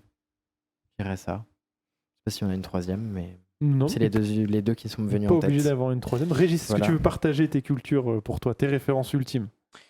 Moi, je vous recommande l'émission L'Or du Temps, dans laquelle je suis venu, où j'en parle en long, en large, en travers. Donc, plutôt que de monopoliser cette émission très intéressante, je vous invite à aller voir tout ça si vous voulez en savoir plus sur mon parcours. Voilà. Il est trop fort. Ouais. Il est trop fort. Margot, toi, t'en as? Non. Margot, la personne, elle a aucun syndrome de WAC. Ouais. Tu es ta propre source. C'est ça. La personne qui s'appelle Lagarta dans le chat, là, elle est sa propre source. Elle n'a pas réussi à créer son propre pseudo, mais elle est sa propre source. Des bisous, Margot. Mais je trouve ça trop bien. Moi, j'aime trop savoir ce que c'est les films préférés des gens. Je trouve qu'on peut en savoir beaucoup sur les individualités, les façons... Même, c'est des fois, entre guillemets, un aveu de faiblesse pour... un aveu de fragilité, plus. De dire, ah bah ouais, mais en fait, mon film préféré, c'est ça. Et d'avoir de ce truc-là. T'as un film préféré Régis rigole parce que son film préféré, c'est Fast and Furious. Voilà. Ok, alors, est-ce que j'ai un film préféré? On en parlera lundi. Je prévois un débat lundi dans le Marathon Zelda. On parlera de ça, parce que j'y ai pensé récemment. Donc, Pardon, désolé. J'ai vu un film qui m'a retourné récemment, mais j'arrive pas à me souvenir des trucs. Généralement, les trucs positifs dans ma vie, c'est pas les trucs que je vais retenir. C'est triste, hein. Mais je comprends. Et c'est comme tout, en fait. Hein. Ça me désespère. Des fois, je me dis, je devrais faire des listes des choses qui m'arrivent de bien, et comme ça, tu sais, dans les mauvais moments, t'es là en mode, ça cool. C'était bien quand même, cool. Ça, ouais. Ça, c'était bien, tu vois. Parce que je vis tellement la vie à 300, super vite que, tu vois... Oui, et puis du coup, quand il arrive un mauvais truc, c'est une résolution de problème, donc ça prend plus de temps qu'un bon truc. C'est ça. C'est toujours le... C'est ça. Et comment tu fais pour... parce que... Est-ce que tu as des personnes qui t'aident dans les différentes associations? Est-ce que tu as une notion de duo, de trio? Parce que tu fais du coup les lectures avec quelqu'un d'autre. Est-ce que tu as... Je pense que ça peut être pas mal que je revienne aux origines de comment je suis arrivé au drag pour pouvoir déplier tout ça. Je suis assez d'accord. Du coup, comment tu as commencé le drag? J'ai commencé le drag. Alors, il y a un truc où j'arrive pas à me savoir si c'est en regardant RuPaul, Drag Race, comme tout le monde. Après, aussi, en fait, il y a eu un système où il y a eu un moment où j'étais en licence du coup art du spectacle et on devait réaliser un court-métrage. Ah bon? Ouais. Moi aussi. Ouais. Ouais, c'était à Grenoble. Ok, bah moi aussi. Attends, j'essaie de trouver 2015-2018. Ah non, j'étais avant. Et donc on devait réaliser un court-métrage et moi j'ai décidé de le réaliser sur des drags de Grenoble à l'époque parce que ça m'intéressait. J'avais envie de m'immerger dans ce monde-là et je trouvais que c'était une première prise de vue, un premier contact. Et du coup je suis allé filmer quelques drags de Versant Queer qui est une asso de Grenoble qui a fait pas mal de choses avant le Covid et qui était un peu plus freiné avec le Covid et qui a fait plein d'événements dans des bars et dans des lieux culturels aussi. Il faisait pas mal aussi les randos queer. C'était des randonnées où tu te transformais au fur et à mesure de la randonnée en mettant des vêtements, du maquillage, des chaussures pour finir la randonnée en talons. Oui, ce qui est très pratique. Pour qu'elle soit simple. Et c'était assez chouette et ça faisait permettre. C'était une bonne médiation aussi, je pense, au public, surtout que Grenoble, avec les montagnes, il y a quand même une bonne culture de la randonnée. Et du coup, je pensais que ça permettait d'un peu d'allier les deux. C'était assez chouette. Ils ont aussi fait des grosses soirées. Il y en avait une à l'Ampérage ou au Drakkar, je me rappelle plus. Ils ont fait 2-3 choses à la Bobine aussi. Voilà. On demande s'il est en ligne ce court-métrage. Et bah non, et il faudrait. On m'a demandé, je crois que je l'ai montré à très très peu de personnes, mais c'est quelque chose de super intimiste, c'est assez chouette et c'est un peu où je vais commencer à partir des drags de versant queer pour arriver vers moi et mes premières expériences de drag aussi. C'est assez difficile de pouvoir montrer ces images-là parce qu'il y a un peu le retour de toi maintenant en disant ouais, franchement, c'était pas terrible, c'est nul, enfin voilà. Mais qui peuvent être très chouettes et se dire que c'est un début. À savoir qu'il y a aussi une autre amie qui a réalisé un court-métrage sur ma pratique du drag, où au fur et à mesure de ce court-métrage-là, je la transformais en drag queen.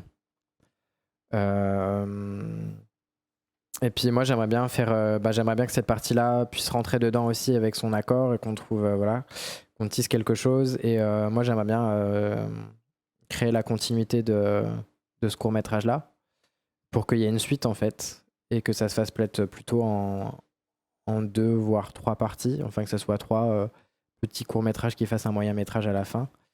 Et c'est quelque chose que je vais dans mon emploi du temps, c'est prévu de pencher dessus cet été. mais le but, c'est qu'il n'y ait pas réellement de fin et que ça soit toujours quelque chose en cours. Ok. Voilà, et que ça soit un peu un document d'archives de ma pratique de drague aussi. Je trouvais ça assez chouette. Et du coup, c'est à partir de là que j'ai commencé le drag et en étant en contact avec elle et j'avais réalisé des entretiens aussi. Ils sont pas dans le court-métrage au final, mais j'avais réalisé des entretiens avec elle. Sur leur pratique et comment ça prenait place à Grenoble. Et c'est comme ça, petit à petit, que j'ai fait du drag. J'ai participé aussi à une Grenoble is Burning. C'était un concours de drag organisé anciennement, du coup, ça s'appelait Une Petite Mousse. Et à ce moment-là, c'était Trauma qui organisait ça, qui est une drag qui est partie à Lyon et qui est ensuite arrivée à Paris et qui est maintenant le blast de Nefer Trauma. Et du coup, ça a été ma drag mother le temps où elle est restée à Grenoble. Et après, à partir des drags qui ont participé au Grenoble is Burning, parce qu'il y en a eu 4, on a monté un collectif qui s'appelait La Cuvette. D'accord. Parce que Grenoble est dans une cuvette. Du coup. Et qu'on a un humour douteux. Et donc on était 7 ou 8 à la base dans ce collectif-là.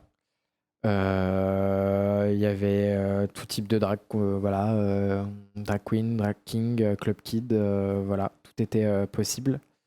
On a fait 2-3 événements ensemble, on a repris les concepts des Grenoble is Burning aussi. Mais le confinement faisant et la vie un peu de tout le monde. Parce que du coup, tu as commencé à quelle année? Parce qu'on n'a pas. J'ai commencé en 2018 ou en 2019. Ok. Et du coup, j'ai eu peut-être un an et demi, tu vois. Et après, il y a le Covid qui est arrivé et ça a un peu stoppé pendant un an, quoi. Ouais.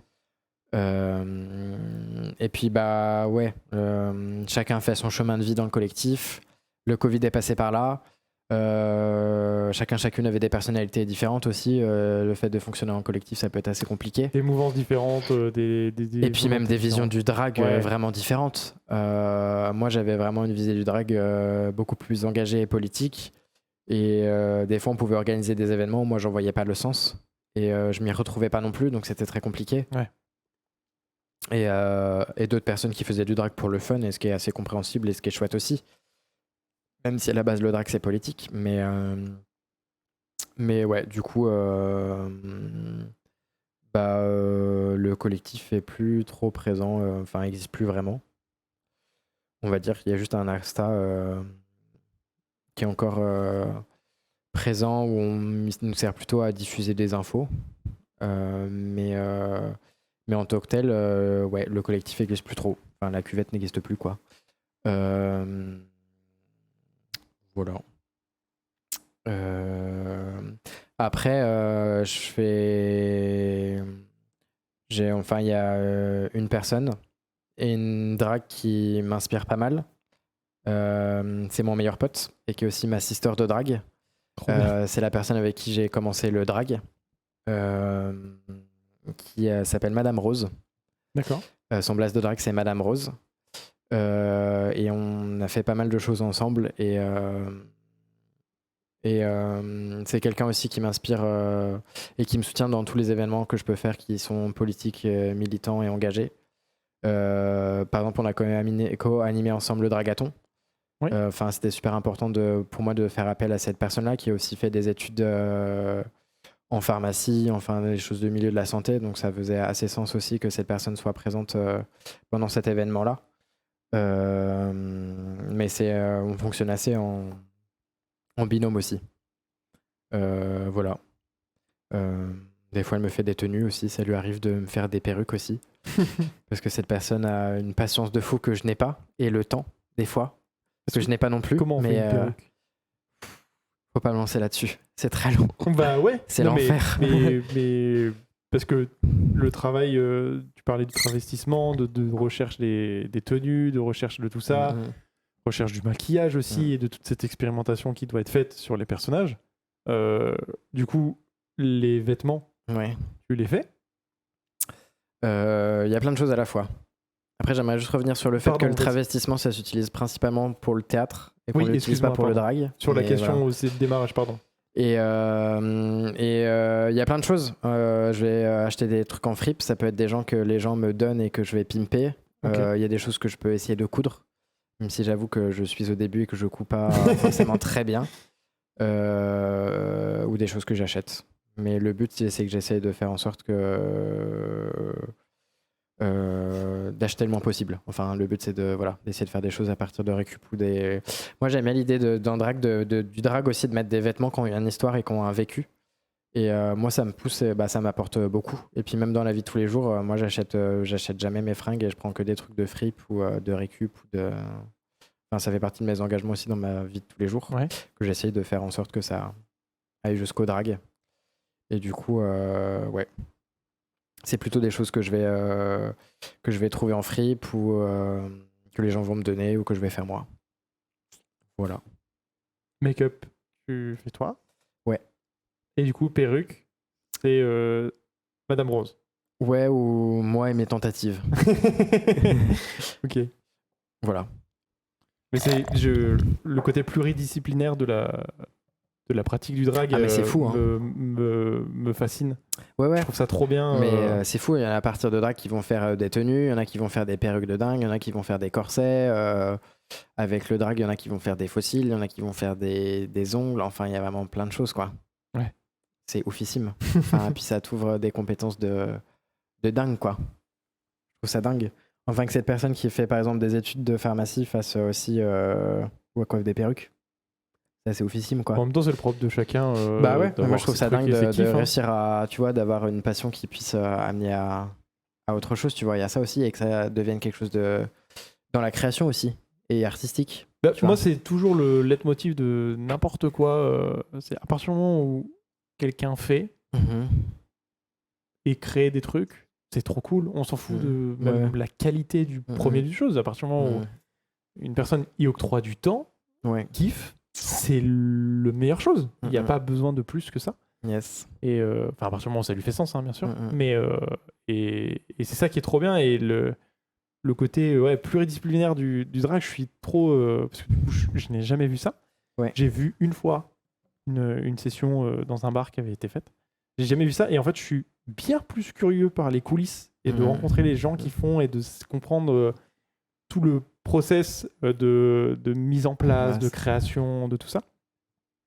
Mais parce que si on est là-dedans, en fait, dans le fait de mettre en place et de tout ça.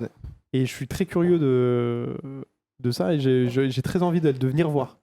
J'ai très envie de venir découvrir. Tu veux, ouais. Je Pas vais, de soucis, tu je peux vais venir voir les essayer de coulisses. trouver du temps et avec Margot, on viendra. Et ce sera trop Avec cool. plaisir, ouais. Ce sera trop bien. Ça me permet de dire aussi que le drag, c'est une pratique à part entière. Et que du coup, nous, on y met du temps et de l'argent Bah dedans. Et que ça a des compétences particulières aussi. Et que, bah, tu vois, il faut penser à la perruque, au costume, au maquillage, au personnage, à ta performance. Tu vois, c'est intense. De ouf. Et que pour moi, c'est ultra important de dire que c'est une pratique qui mérite d'être valorisée et d'être payée aussi, et d'être payée correctement. Chose que les lieux de fête ou de bar, le machin, ne font pas forcément. N'importe quoi. On a eu un stand-upper il y a 2 semaines. Mais c'est ultra important de le faire et de valoriser et que tout travail mérite aussi salaire, tu vois.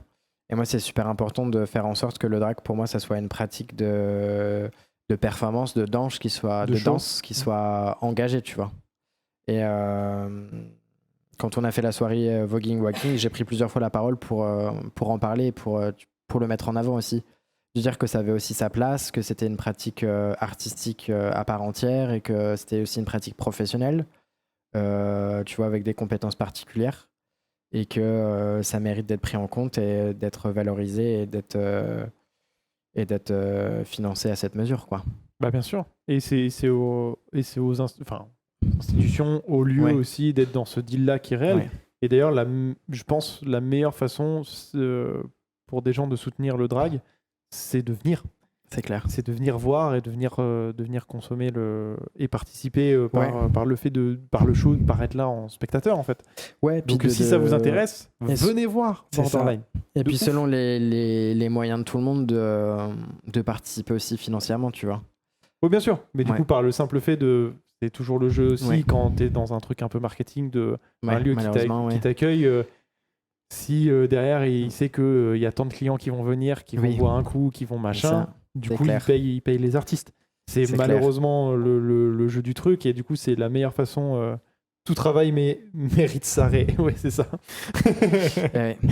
Après, moi, j'ai l'impression qu'il faut fonctionner moi, quand je vais voir un bar, je vais lui dire tout ça. Enfin, je vais dire tout ce que je viens de dire, perruque, machin, truc, que c'est du temps, c'est des compétences, que ça mérite d'être payé en fonction. Et que le temps passé aussi. À imaginer tout ce concept-là aussi, il se paye, en gros. Et que c'est une performance et que moi je suis artiste et donc j'ai besoin d'avoir un cachet et que je suis réglé comme ça et que tous les gens que je peux et que les sommes récoltées avec le chapeau, pour moi c'est du retour sur investissement où ça va me permettre de m'acheter d'autres choses, tu vois. Oui, bien sûr, mais encore d'améliorer mon drag de plus en plus, tu vois. Autre chose. Ouais. C'est-à-dire qu'un chapeau c'est encore autre chose. Mais moi je l'utilise vraiment pour réinvestir à l'intérieur du là-dedans projet. Et pour racheter des choses, pour acheter des perruques, pour alors que le cachet c'est pour manger, payer son loyer, c'est la vraie vie quoi. Et que c'est ça, les sous en plus, moi ça me permet de le réinvestir dans le drag et de racheter d'autres choses pour améliorer mon drag de plus en plus, en sachant qu'une perruque, tu veux une perruque bien, c'est entre 50 et 100 balles, pas coiffée. Si tu fais appel à quelqu'un, tu peux passer facile à 250-300 €, ça c'est les grands minimum. Donc ça peut coûter très très cher quoi. Et une fois qu'elle est coiffée, jusqu'à 600, jusqu'à... je suppose. Non, normalement, elle est censée tenir parce qu'il y a tellement de lacs dessus. D'accord, ok, voilà. c'est géré. Ouais. Après, c'est sûr qu'à certains moments, il faut l'entretenir et remettre des choses en place. Mais normalement, une perruque, c'est censé tenir un minimum longtemps. Après, tu peux la défaire, la nettoyer, il y a un terme, la lisser. Ouais. Mais ouais. D'accord. Alors, il y a Steven qui dit « Je suis grave en retard, désolé, mais je suis là. » Aucun problème. Bienvenue. Yes. Bonsoir. Bonsoir. Un grand plaisir de t'avoir là. Tu mets de combien de temps à te préparer ? Demande Lagertha. Ça dépend vraiment. Eglandine, on va dire 1 heure max. Ça peut être 45 minutes, 1 heure.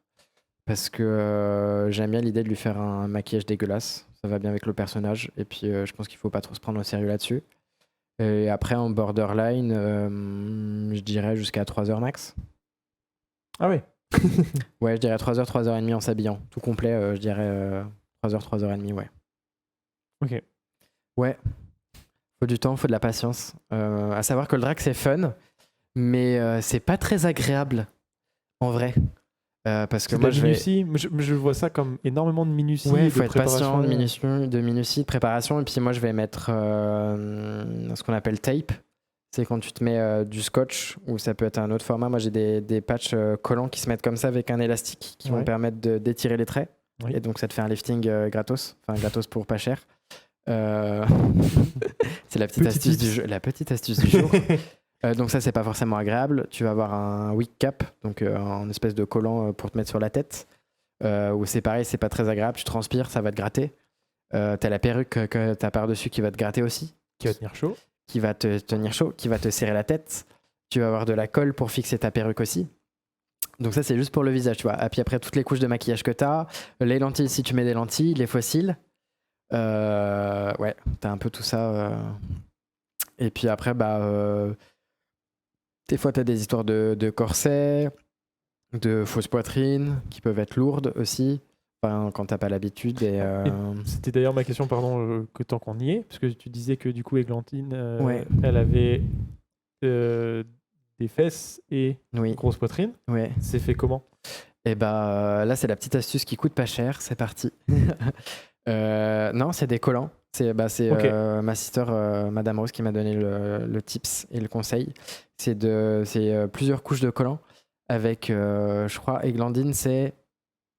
J'hésite entre 500 et 750 grammes de semoule Ah oui, la technique de la semoule, mais bien sûr. en grains oui. dans chaque sein. Voilà.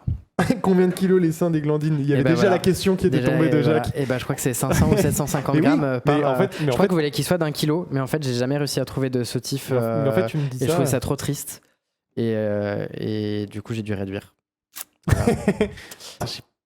Ouais. J'ai pas le kilo de Églantine a sein. déjà fait une réduction mammaire avant d'exister. tu vois.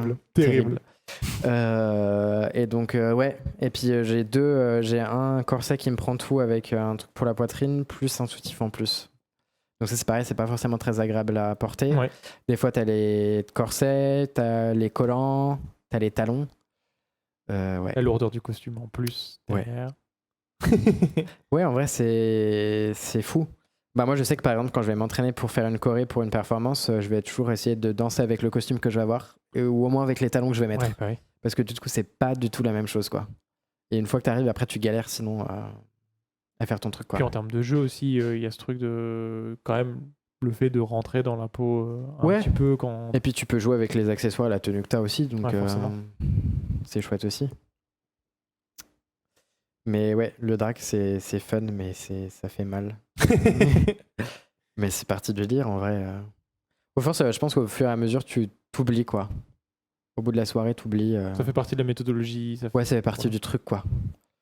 Mais et c'est fou, quoi, parce qu'une fois que t'enlèves tout, moi, je suis trop pumped up et j'enlève tout, je suis claqué d'un coup, quoi.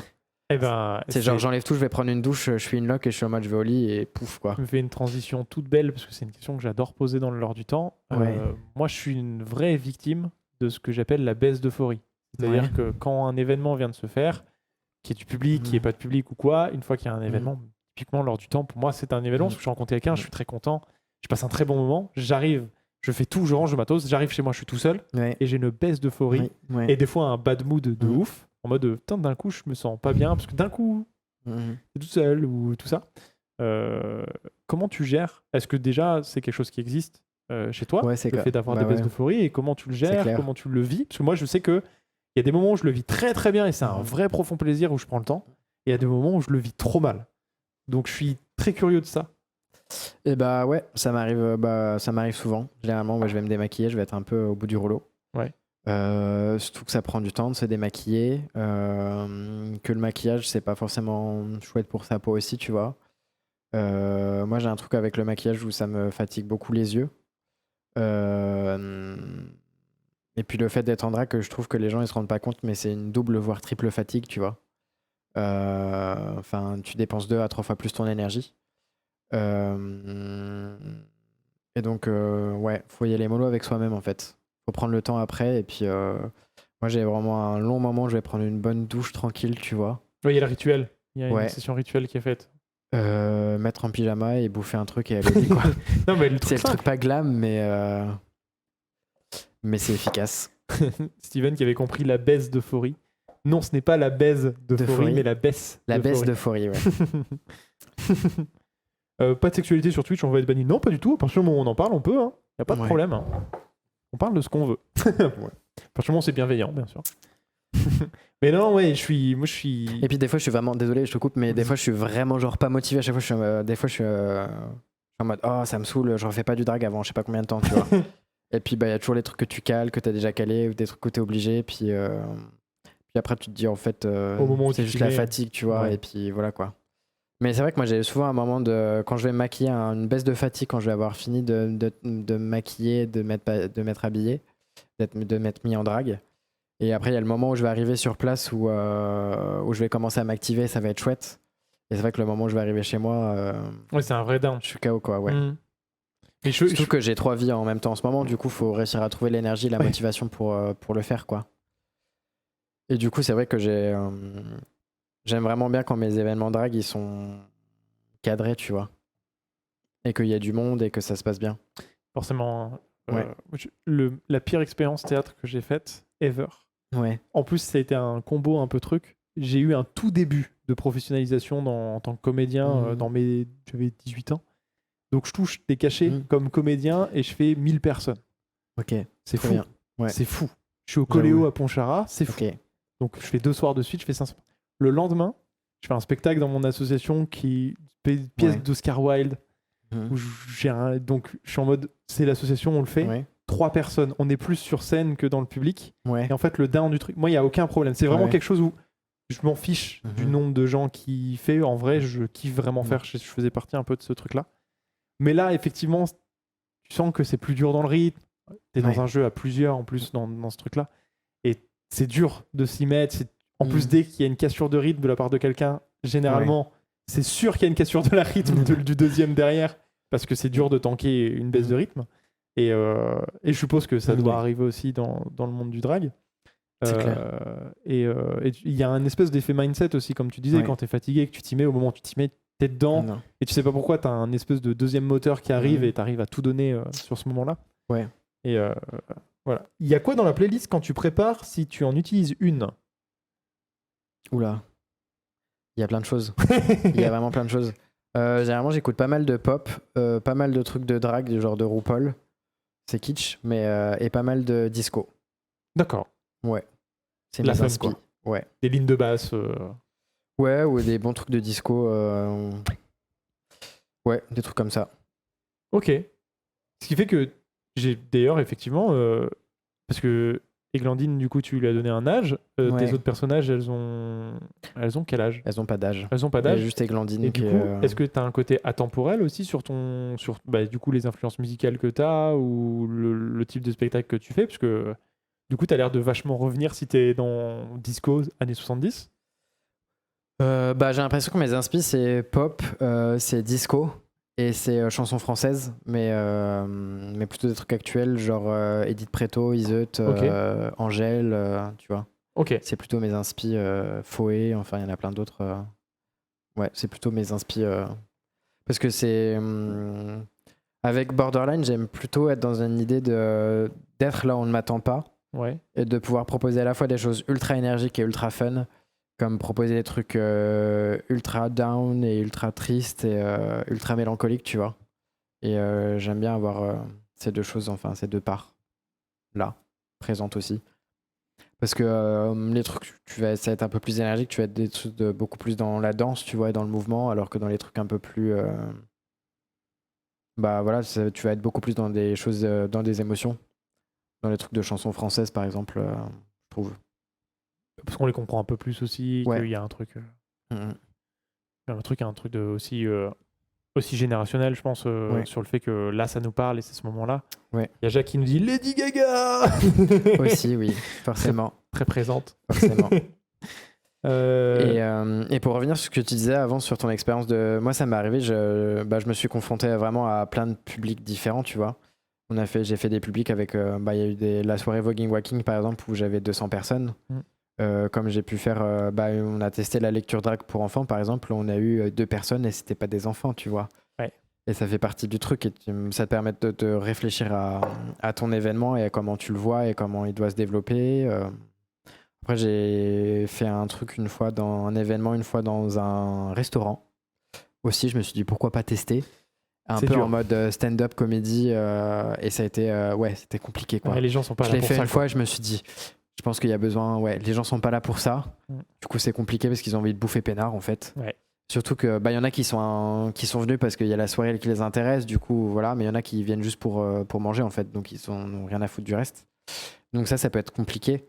Et puis je pense que c'est un autre type d'attention et de jeu qui est différent. Et que moi, j'avais encore un travail à faire là-dessus et que c'était pas encore tout à fait prêt, tu vois. Et en fait, je me dis que je sais pas si j'ai envie de faire des trucs dans les restaurants, en fait. Au final, je me suis dit, je mets les trucs de gala où tu manges et tu regardes un spectacle, en fait, ça me fascine pas, quoi. Ouais. Et alors, le truc que je me suis toujours refusé à faire, c'est arrivé une fois qu'on me le demande, Ouais. c'est animer les mariages. Ouais, Faire un show de mariage. C'est-à-dire Non, faire non. un petit spectacle de mariage de trucs. Non. On m'a demandé une fois de faire une pièce payée, Ouais. hein, et j'ai fait, c'est mort. Ouais. Mariage, il y en a qui veulent se bourrer. Il y a ceux qui font juste. Ouais, la c'est fête. ça. C'est mort. Non, mais moi, ça me saoule. Genre, que les gens ils considèrent que le drag, ça soit une animation aussi. Je suis en mode Bah oui. yo, je fais pas de l'animation, on se calme, toi. Genre, Le jongle. un peu de respect, s'il vous plaît. Ouais, c'est ça, bien sûr. Mais il crache le feu à un moment donné. Oh. Grave. Steven qui dit j'étais là. Steven qui a une question qui Oui, est. Steven, merci d'avoir été là d'ailleurs, parce que je pense que sinon, ça aurait été l'enfer et très compliqué. Bah, C'est bien, ils ont rigolé à toutes mes blagues, même si des fois, c'était forcément pas drôle, donc on les félicite. Ouais, mais c'est l'exercice du truc aussi, Ouais. et c'est comme ça qu'on se forge. Il a une question clair. que je trouve trop intéressante. Y a-t-il de la concurrence entre les différentes dragues, événements drag, et notamment entre ceux qui font ça de manière professionnelle Ouais. et ceux qui le font avec un cachet sous le manteau? Et bah, je peux répondre à cette question après être allé aux toilettes. Oui, par exemple, pas de problème. tu vois, Et ça ben, on dépense, va prendre le temps. voilà. Je vais discuter un peu avec le chat, et puis on va faire un petit temps promo en attendant. Il n'y a pas de souci. Je peux te redemander de l'eau, Régis, s'il te plaît. Bien aussi, sûr, je te fais ça tout de suite. Ménestrel c'est ça. Exactement. Alors en termes de promo, effectivement, samedi on reçoit Pause et c'est Margot qui va me dire le genre de musique, parce que j'avoue que c'est pas moi qui m'occupe de la prod de ce samedi-là. Ouais, parce qu'il fait plusieurs genres. Électro, elle va regarder sur son téléphone. Donc effectivement, on va avoir Pause qui va jouer samedi soir. Sur une autre mesure, vendredi soir, on a Onsen qui va être un spécial Attaque des Titans. On va parler, en fait, c'est un spécial guerre et politique dans le manga. Donc avec Arnaud et Yumeko, comme toujours. Et on va parler de tout ça. Moi, je vous le fais un petit spoiler. Moi, je vais parler un peu de l'aspect d'écriture dans le manga, dans Attaque des Titans, de comment ils ont réussi à humaniser les personnages dans la peur et comment ils ont réussi à créer des séquences qui font que les personnages, je les trouve très, très, très réalistes. Steve Strap qui dit « Coucou Régis », du coup. Et voilà. Et je vais parler de Arslan, qui est un manga que j'aime énormément, qui a été écrit par la mangaka de Full Metal Alchemist. Donc je vous conseille énormément de voir ça. Voilà.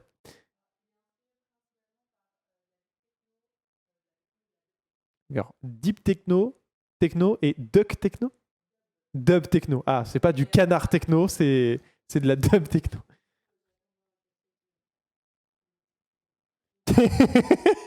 Il y a une bataille avec Jacques et Steven qui fait tu faisais moins le malin quand t'étais en live, Jacques. On est d'accord. Mais je pense que si Jacques, alors je vais pas dire si, quand Jacques va revenir faire un petit live avec nous, il sera plus à l'aise. Du coup, il sera chez lui, il y aura aucun problème et ça va être incroyable. Steven le sniper, Steven placé dans les hauteurs comme ça, à tout moment. Mais ouais, effectivement, on a plein de petites choses qui sont en cours. La semaine prochaine, mercredi prochain, on va faire une soirée spéciale Among Us. Donc vous savez, c'est le salon qui a changé, on est en party game. D'ailleurs, Régis, as-tu pensé à acheter Among Us et à télécharger avec ta connexion terrible? Il faut que je me renseigne. Je me mets sur le coup. Je viens de recevoir mon PC, donc calmos. Mais du coup, comme je viens de recevoir mon PC, tu me fais une entrée fracassante. Dimanche, c'est le retour des lapins pas très intelligents, puisqu'il faut pas dire crétin. Et du coup, lundi, c'est le retour du marathon Zelda. Ah oui, effectivement, parce qu'on a dû faire une pause, parce que Régis a cassé son ordinateur. Bon, le cas Je l'ai fracassé. J'ai rien su faire. Je me suis énervé. Pas du tout. Il a juste lâché. 3 €. Le jeu coûte Est-ce qu'il 300. est pas Je vais essayer de me renseigner, savoir s'il est pas dans le Game Pass, parce que je suis propriétaire du Game Pass. Enfin, je Exactement. suis locataire du Game Pass. Respectez-moi les biches SVP. Moi aussi, j'ai kiffé, je veux revenir. Et puis tu reviens quand tu veux, Jacques. Et d'ailleurs, si tu veux venir sur un lore du temps, c'est avec grand plaisir. Et sur le salon, tu peux venir aussi avec nous faire des parties games, c'est possible. Qui est Steve Atlasrap? C'est la modératrice des Arcanes. Un bisou à Steve Atlasrap, merci beaucoup. Est-ce qu'on peut remettre, s'il vous plaît, un lien vers l'Instagram de Borderline, s'il vous plaît? On s'occupe de ça, et je finis sur merci beaucoup. le salon. Je pense qu'après la session Among Us, on fera une session chez moi, en physique, sur des parties games que je choisirai, qui seront sûrement pas forcément piquées des hannetons, je pense. Il y aura de tout. Jabba la foot de ban sur les propos pas bienveillants. C'est ça, exactement. Steve Atlasrap, exactement. Je me demandais si on se connaissait. Ah, la culture de... Moi, c'est ce que j'adore sur Twitch, c'est que les pseudos n'ont pas... Ah, il n'y a pas d'eau pour Borderline, je suis désolé. Pardon. J'arrive de suite. C'est ce que j'adore sur Twitch, c'est que les pseudos sont pas genrés. Trop bien. Et c'est trop bien. Ouais, En c'est fait, le fun. c'est un pseudo. Donc, du coup, Bah oui. c'est propre au truc. Et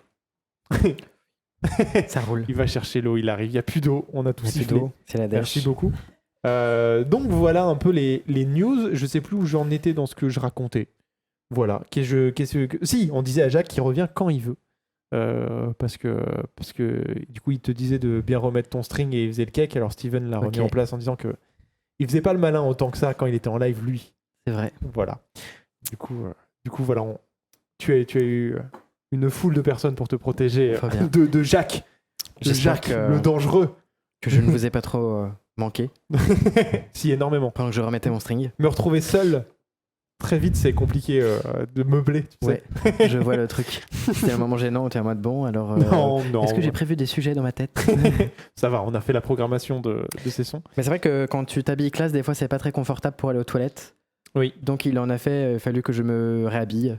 Il faudra que je me dessape pour me réhabiller et faire une petite touche, tu vois. Forcément. Et Steven, tu fais ma question. C'est là où tu en étais, Eh oui, effectivement. la question. Les types de concurrence, en fait, est-ce qu'il existe une concurrence, une compétitivité Ça peut en vrai. Ouais. Après, je peux vous faire un petit exposé du paysage drag grand à plaisir. Grenoble. Vas-y. Du coup, il y a plusieurs types de drag à Grenoble. Il y a plusieurs drags aussi à Grenoble. Il y a le trio de l'enfer, comme j'aime bien les appeler. Il y a Acetona Versace, Spicy Chichi et Manon du 38. Je crois que c'est ou Clotilde, je sais plus son nom en drag. Qui font des événements super chouettes. Qui organisent aussi des soirées, qui font des trucs trop cool. D'ailleurs, ce samedi, elles sont au Médiaster pour un atelier drag l'après-midi. Et après, le soir, elles organisent une soirée Tupperware. Je vous laisserai aller voir sur Instagram, mais ça a l'air d'être très chouette et je pense que ça mérite de faire leur com. Et après, il y a pas mal de drags qui se produisent au Love People, Ok. qui est censé être le bar LGBTI de Grenoble. The Only One. C'est celui qui a Victor Hugo, c'est ça? Pas du tout. Proche de... Non, il est Alsace-Lorraine. Sur la ligne Ah A. oui, d'accord, je pensais que c'était... Et après, c'est plutôt des... Voilà, des drags qui font perf là-bas souvent. J'ai pas trop envie d'émettre un jugement de valeur, mais après... Faut y aller pour le fun. Vous allez pas forcément avoir des performances de dingue, mais faut y aller pour le fun. Après, c'est pas forcément des trucs très engagés, c'est plutôt quelque chose de joyeux, de festif. Merci beaucoup, Régis. Mais ça s'arrête là. Et après, ça se comprend aussi et c'est tout aussi chouette. Mais Avec mais Patriarchie Magazine, le Tupperware party. Ouais, nous c'est dit, ça. C'est ça. Un Alors, petit coucou pardon à pour le Patriarchie Magazine aussi. Noiram Nitram. Bienvenue. Bonne soirée. Pardon pour le Et pseudo. j'ai l'impression que sur le paysage, il y a un peu ces personnes-là. Il y a Acetona, Spicy et Clotilde. Il y a les drags qui se produisent et qui se performent au Love People, qui vont faire ça occasionnellement, qui vont faire ça de temps en temps. C'est plus pour le fun, pour la fête, pour se faire se voir, pour plein d'autres raisons. Voilà. Et qui font ça généralement pas forcément enfin, pour les conditions de salariat, enfin de paye, enfin je sais pas trop comment ça fonctionne pour elles. Je pense qu'elles sont pas payées grand chose. Donc il y a voilà, et il y a aussi une autre drague qui s'appelle Reinalis, qui fait quelque chose, qui fait des fois des choses au Love People aussi, mais ailleurs.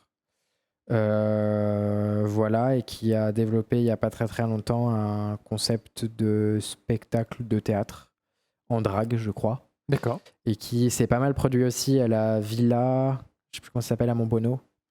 La villa à Montbonneau. C'est la villa. La villa à Montbonneau, c'est ça. C'est marrant parce que c'est un pote à moi qui fait le son, Ok. qui fait la régisson là-bas. Voilà. Bisous Rico. Yes. Et du coup, elle s'est pas mal produite là-bas, 2-3 fois, je crois. Et puis j'ai l'impression qu'à Grenoble, c'est un peu ce qui se passe. Parce que j'ai à peu près des vues sûres, on va dire. Après, il y a d'autres choses qui ont lieu, mais j'ai pas forcément. Je sais pas.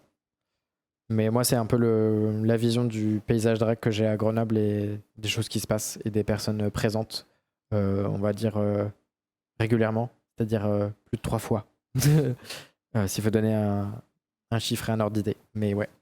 D'accord. Et C'est là où l'on est le paysage à Grenoble. Après, il y a les drags un petit peu de versant queer, mais qui font plus trop de choses ou qui vont faire des choses en drag, mais juste pendant les soirées qu'elles organisent et basta. Et généralement, c'était plutôt leur soirée d'anniversaire qu'ils organisaient tous les 1 an et c'est tout. ok. Voilà. Quand même quelques trucs. Ouais, en vrai, il se passe des choses, mais c'est plutôt épisodique et c'est pas de façon très récurrente. Ouais. Ouais, mais ouais, il y a plein de choses, il y a plein de drags à Grenoble. Et puis je trouve ça chouette, c'est que pour moi, la Pride, c'est un moyen de se retrouver, de se rencontrer, de Bien sûr. reconnecter aussi. Et de voir qui est présent et présente sur la scène aussi. Bien sûr. Voilà. Et du coup, pour revenir à la question de Steven, comment effectivement est-ce qu'il existe un modèle de toute façon, ça dépend des individus toujours, hein, la culture de l'ego et tous ces trucs-là. Hein. Mais moi, effectivement, tu parlais. Moi, je suis plus curieux en fonction des institutions et même des villes. Parce que, du coup, tu parlais de Lyon, on va faire les événements ou ces trucs-là. Toi, tu dis que t'as pas envie de t'implanter à Lyon parce que ça existe déjà et c'est déjà présent. Mhm. Est-ce qu'il y a une concurrence de villes ou est-ce qu'il y a un truc de derby Je pense que ça peut, hein. Ouais. Ça peut, hein. T'as jamais été confronté à ça premier Non. degré? Parce que c'est un peu le truc où j'ai essayé de me protéger de ça, en fait. Ouais. J'avais pas envie de rentrer dans un truc de compétition. Chose qui est aussi arrivée pendant la cuvette et qui nous a un peu tués les uns les unes les autres. Ouais. Et puis d'aller rencontrer d'autres drags ailleurs et de revenir avec la grosse tête aussi, tu vois. Et moi, j'avais pas envie de ça et j'avais envie de me protéger, tu vois. Et ouais, ça peut être assez compliqué. Après, il y a des historiques que les drags parisiennes se la pètent un peu plus que les autres, par exemple, tu vois. Mais Les Parisiens, parisiennes en général. généraux, ouais, généralo, ouais, les Parisiens, quoi. Mm. Bisous Voilà. aux Parisiens. Bah, par exemple, là, il y a Drag Race France qui va sortir. Une version de RuPaul Drag Race à la française. Animée du coup par Nikki Doll, c'est une des drags qui a été dans RuPaul Drag Race aux États-Unis et qui est française, mais qui vit à New York. D'accord. Et du coup, ça sera aussi animé par Kiddy Smile et par Daphné Burki. Et moi, j'ai vraiment peur que le casting de l'émission, ça soit vraiment que des queens principalement parisiennes, tu vois.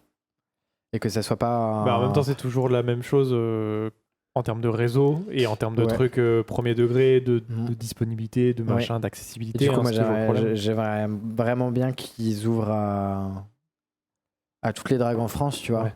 Et que ça soit beaucoup plus ouvert aussi et que ça soit pas forcément que drag queen, tu vois, mais qu'on s'ouvre à d'autres esthétiques drag et qu'on questionne un peu ça aussi, tu vois.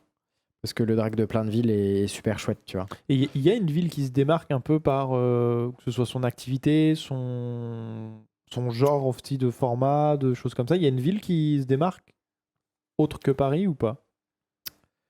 Bah après, à Lyon, il se passe pas mal de choses. Mhm. Après, moi, j'ai peut-être moins d'affinité avec ce qui s'y fait. Moi, s'il y a des choses qui me plaisent pas mal, c'est sur Toulouse. Où j'aurais Ok. peut-être plus d'affinité sur des choses qui s'y passent.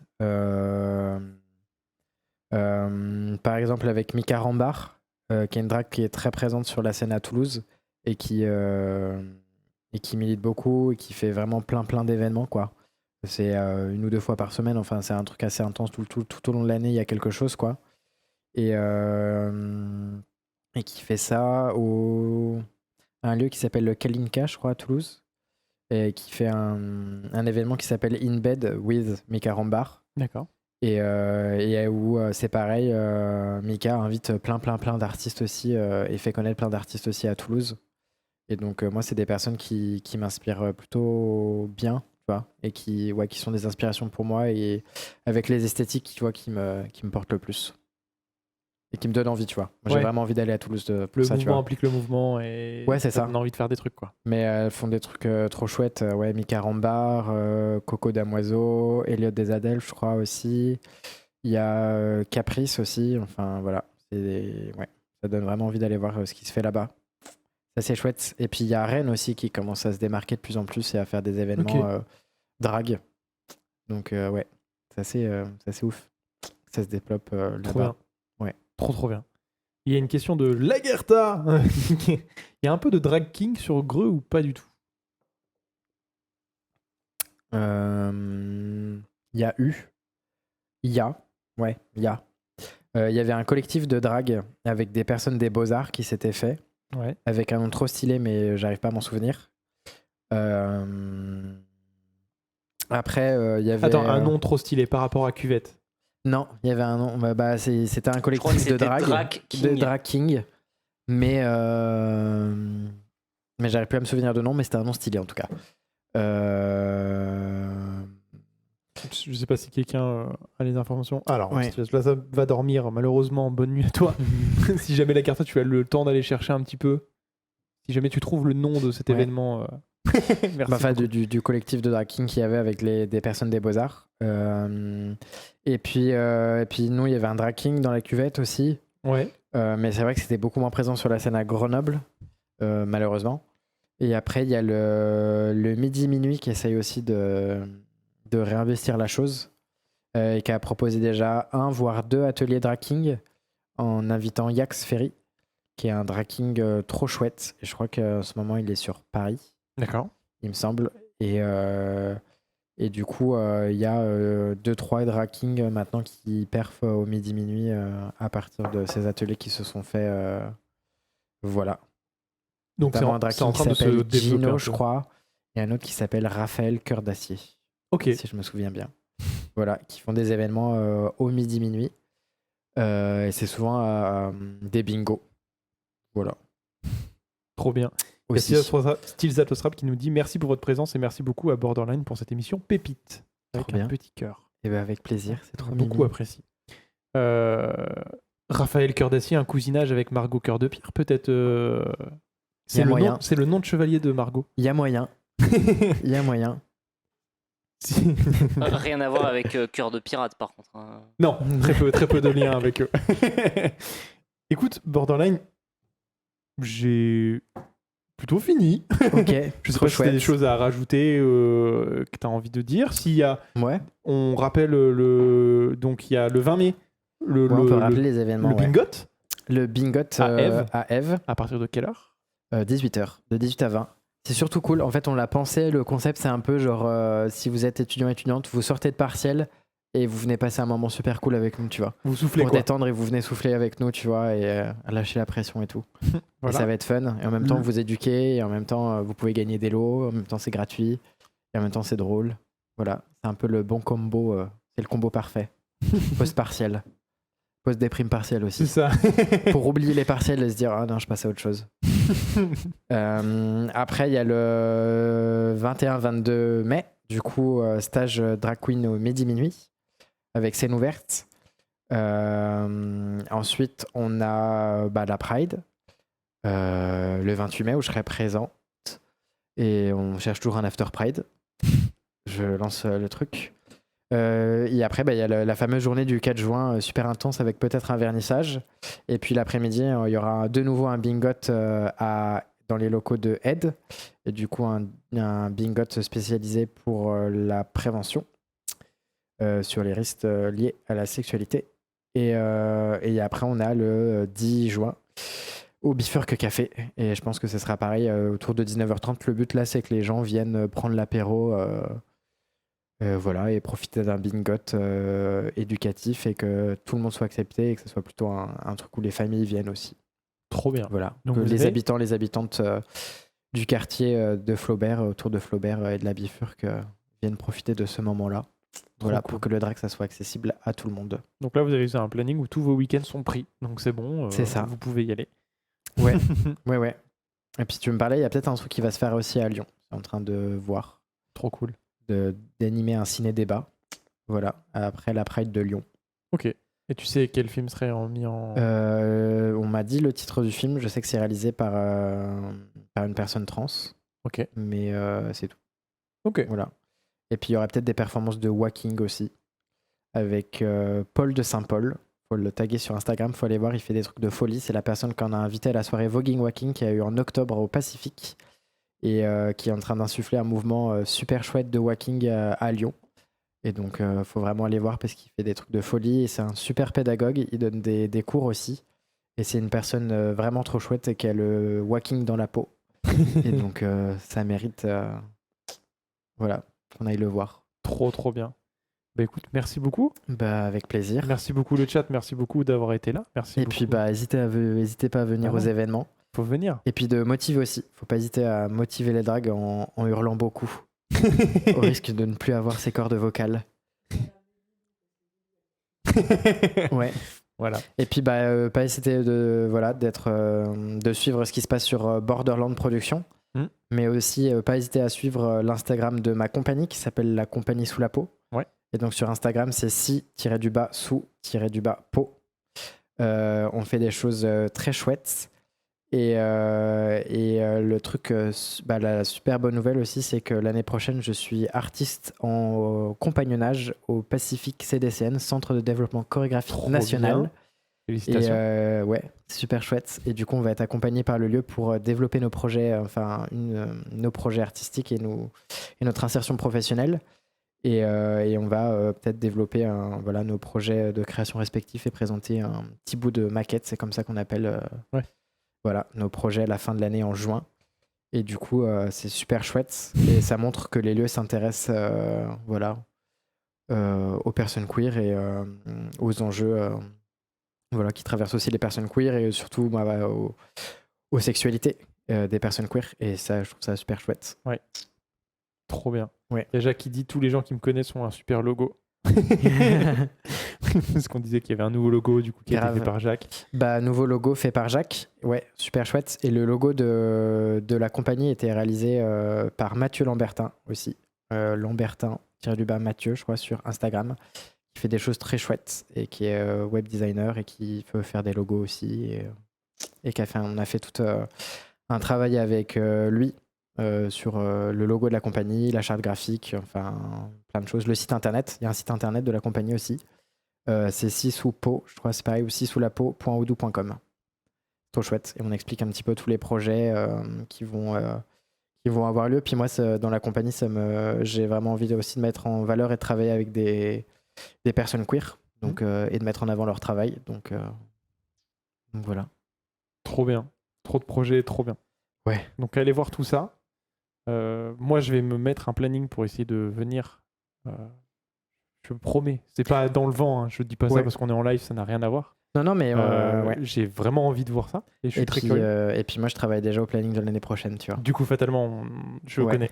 Je vois. Voilà. Mais on est en train de préparer des choses à partir de l'année prochaine. Il y a des discussions avec plein de lieux. Il y a peut-être des soirées qui vont se faire encore. Donc voilà. Ça va être chouette. Trop bien. Je vais vous dire bonne soirée. Merci beaucoup Régis et Margot pour la régie. Vous avez été au top. Je vais vous dire bonne soirée, puis on va lancer le générique. Je vous dis à bientôt. Au revoir Borderland. Au revoir. À bientôt.